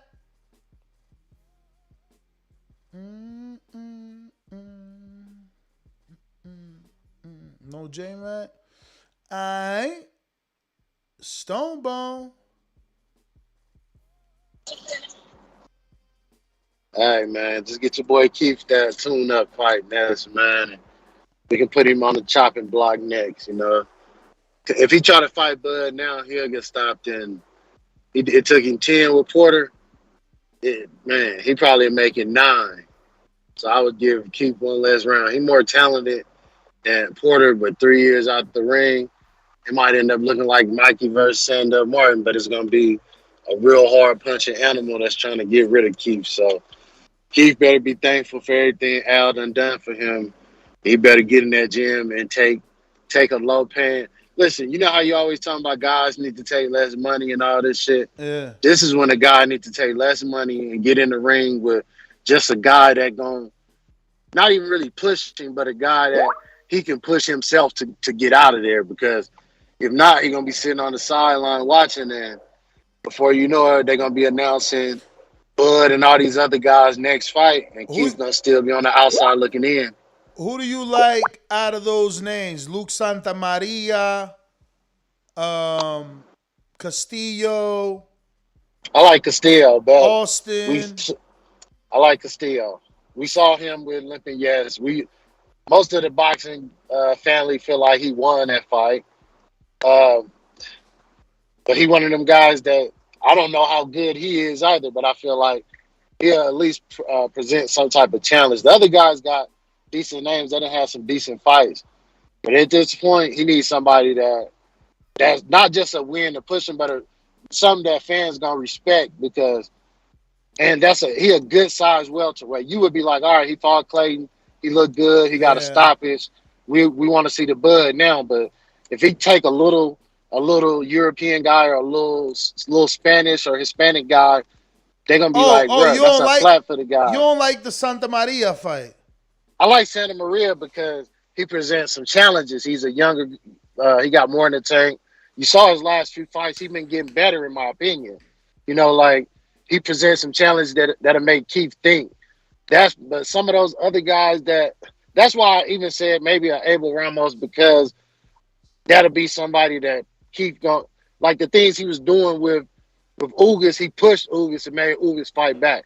Mm-hmm. Keith gonna need somebody to push him, because if he don't get pushed, everybody, if you think that you couldn't believe seeing, you remember they were like, I can't believe Porter can be stopped. And listen, people gonna be coming out straight out saying he gonna stop Keith. Just like Sandor Martin today said, Bud to stop Earl. He gonna be like, man, Bud to stop Keith in like 6 rounds. That's what people gonna say. So he better at least get a challenge and a respectable name, or people gonna be like, he cashing out. Bud ain't gonna get the credit. They're gonna call it a cash out fight. They're gonna say Keith was already retired. Sean Porter's already retired. Yeah, but Earl ain't gonna never fight you. That's what you need to tell Crawford, man. Don't go this motherfucking Keith route, man. Don't give Keith the fight, man. Keith will take it, and you know what they're gonna say, and we know what it is. Fuck what they gonna say. Listen, when he sit down, when Bomac is sitting down with Al, and they say we can't give you the Ugas fight, the WBA got there locked up, Earl ain't ready. What what else can PBC say? Hey, come do, like, you ain't gonna take the Danny fight. You would take Keith over Danny, just because of the losses Danny got. Take Danny. And how Danny. I take Danny because Danny got common opponent with Porter, common opponent with Keith, common opponent with Earl, who I'm trying to fight. Keith out the ring longer than Danny.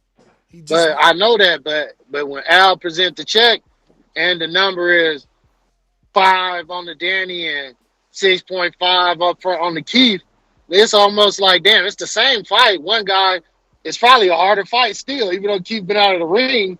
As far as his movement and his footwork, it's still a harder fight for Bud than Danny at this point.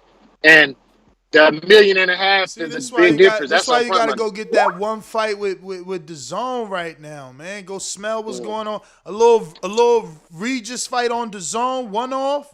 Make Regis come up. That's a good fight. You would take Regis over Mikey? That was the one fight they was talking to do to Dazn was Mikey, but he lost, so I don't. Yeah, I take Regis. Shit, man. I take Regis. Mikey's more of a boxer, so he was always gonna lose to Crawford. But Regis at least is a puncher, so he gonna try and bang with Crawford. He'll give him more credit, yeah, and he looked decent, better than decent. That was a close fight with Josh Taylor. He's a former champion at 140. Yeah. I said, remember, he wasn't moving up. He was offered that fight already, but it might be different over at the Zone. We'll see. But that'll be a harder guy to stop than a Mikey. I think he stopped Mikey easy. Regis gonna present some melanin and a little bit of backbone. It'll take him probably closer to 9 or 10 to get him out of there too. So, all right, man, I'm gonna catch y'all, man. Y'all have y'all a happy rape, pillage, and murder day, and eat y'all some turkey. All right. You're terrible. We just taking a holiday, man. We taking a day off of work. You know, y'all is anyway. You know, I work all day. We got Tony Schmutters. Tony Schmutters who says, shout out TBV. Happy. Thanks, everybody. Okay. Shout out to you, champ. Appreciate you. Yeah, man, we're going to go ahead and wrap it up. And I think I got all my boomerangs. Yes, I did. Yeah, we're going to wrap it up. Catch us on the next one. We'll be back tomorrow. We're gonna make sure those weigh-ins look right.